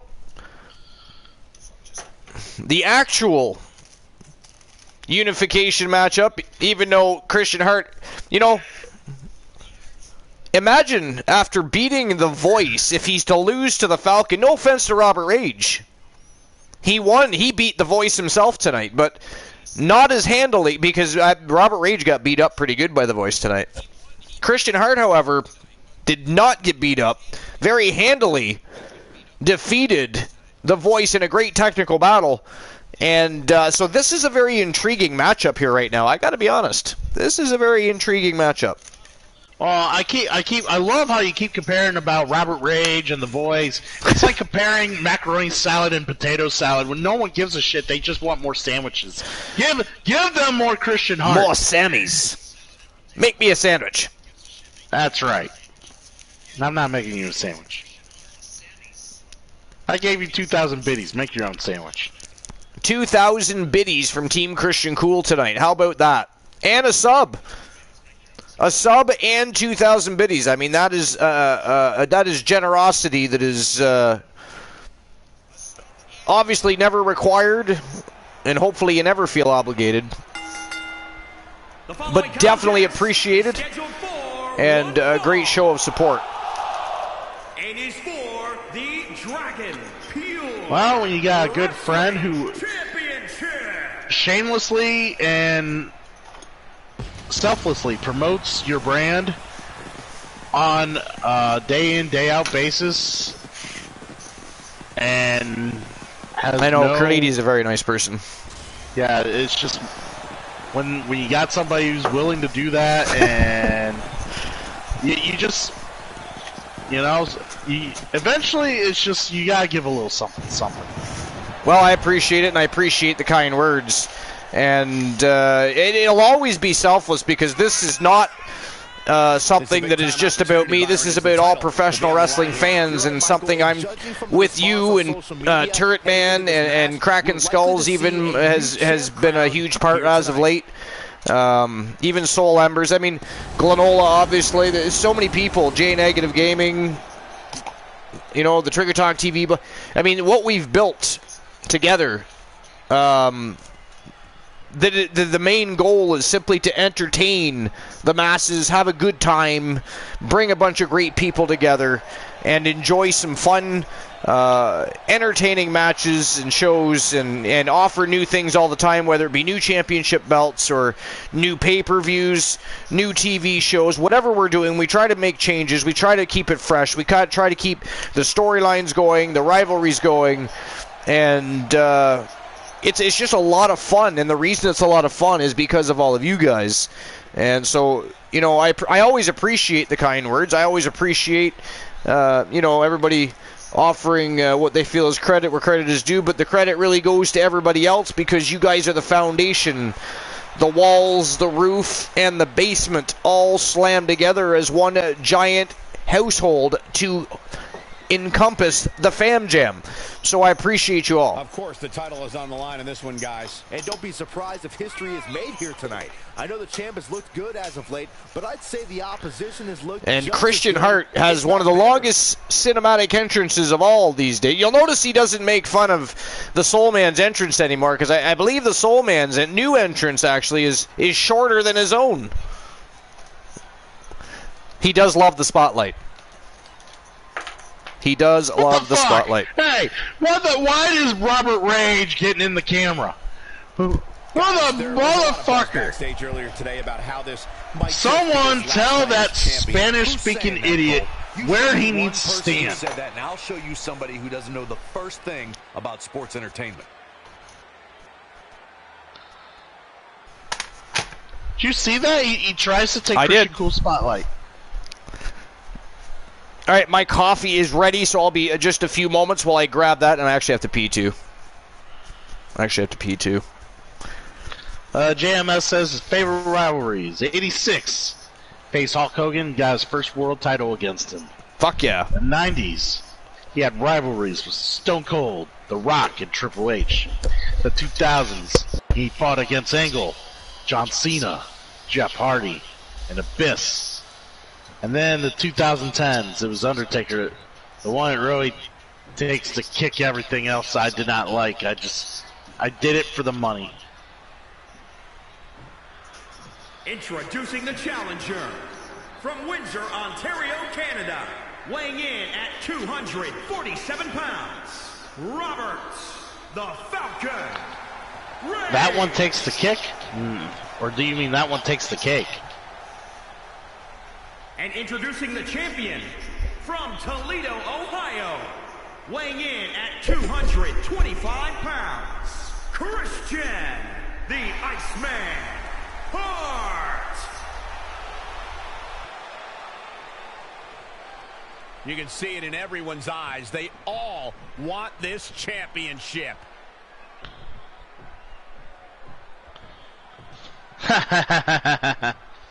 Yeah, I think I knew what you were trying to say. Alright, let's see if Christian Hart, now that the booking committee has corrected the course here, now Christian Hart has to fight a third time against the talented Robert Rage. Gloating their belt around. Don't know if that's their way of playing mind games. That title should give anyone the right to gloat. Look, and let's just see what happens here. If you don't get to look down on everybody else. That is a sad attitude to have. Uh-oh. What a hurricanrana. What a drop kick right to the back. He's dictating the pace of this match now, guys. This could be his moment. The champ taking their share of hits now. He planned for this and could still rally. Oh, flipping the script on him there. Oh, stiff right hand. I was going to say, Christian Hart was on a bad start here. I'm kind of glad he's starting to turn things around. Okay, never mind. I'll shut up.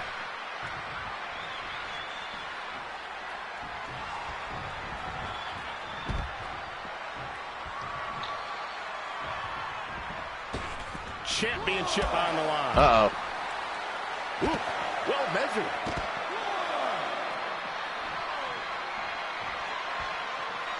Picture perfect drop kick. Jumping stop to the gut. Oh, nasty impact.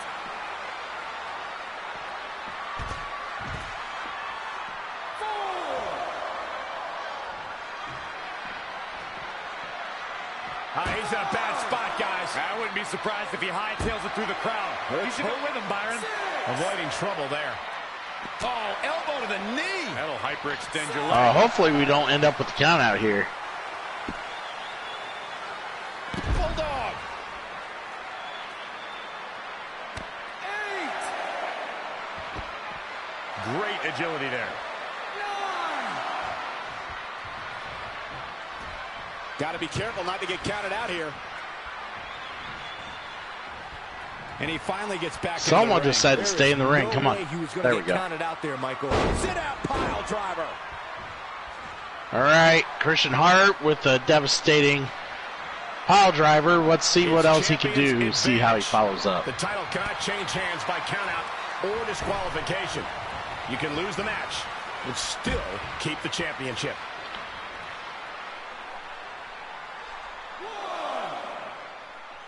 Don't expect a lot of mercy to be shown here.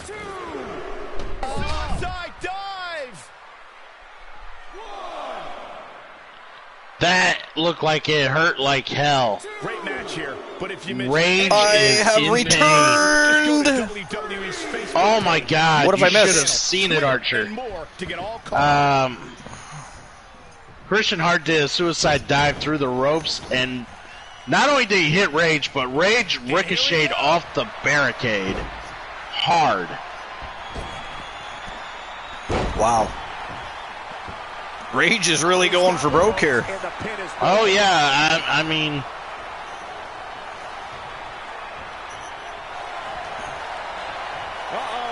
oh ho, Jam Mess is trying to take credit for training Christian Hart. No, that's when your story becomes false. Still trying to catch his breath. Christian Hart trained in the Hart Dungeon, sir. He's stuck in the corner now. Uh-oh. Wrist lock. Chop to the midsection all the way up and...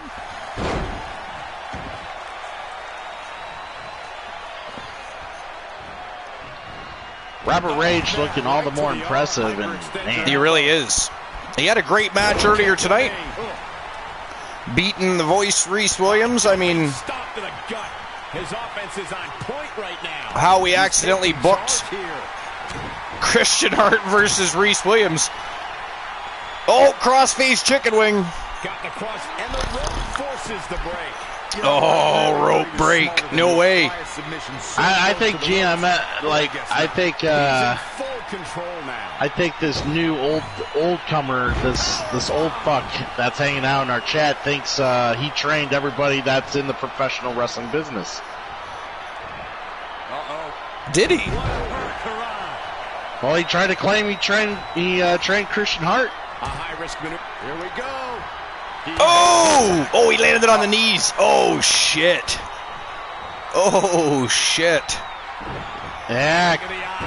Christian Hart playing possum. Oh, that sucks. What is Christian Hart doing? He's like, I trained 25%. Oh, look at this!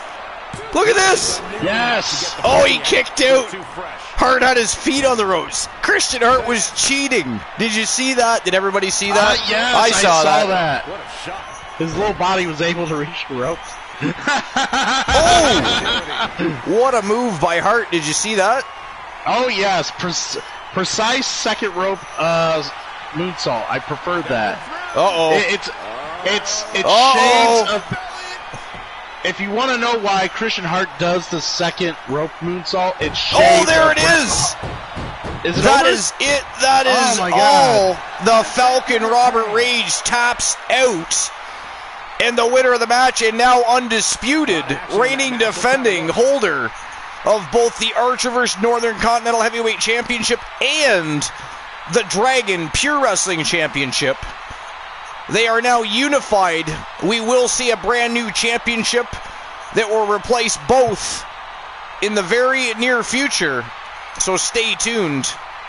What a win by the Iceman Christian Hart. Holy cow.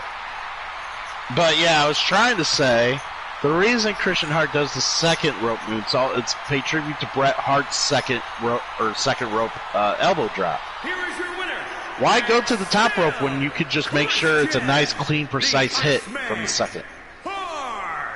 Guys, I have to say, well, ladies and gentlemen, I appreciate everybody that was here all night long, enjoying conversations, great matches, great conversations with great people. It was a great show. It was the 1 year anniversary, if you will, of the Archerverse. And it was great non-stop professional wrestling action all night long. The superstars of both the Archerverse and the Universe from Vinny K's Universe put on a clinic tonight, and I couldn't have asked for a better year-end pay-per-view show. But we'll see each other again on Tuesday night for the Archerverse NWA. It'll be live on YouTube this week. Back on Twitch the following week, but this Tuesday night, 11 p.m. Eastern Standard Time, come enjoy watching your favorite streamers and viewers gather together to go to war for bragging rights and supremacy. It's going to be a good time as always. We'll see you then. Thank you very much for making the Archerverse Slammiversary so special. It was a year's worth of storytelling, feuding, rivalries, great conversations with great people, great shows and matches. It was just a great time. And it was a great way to cap off the year. Thank you very much. We're going to raid Yaden RMP. He's playing some Final Fantasy. And you'll be interested. He's an interesting character. So enjoy his content. Give him some hey-ohs. It is go time.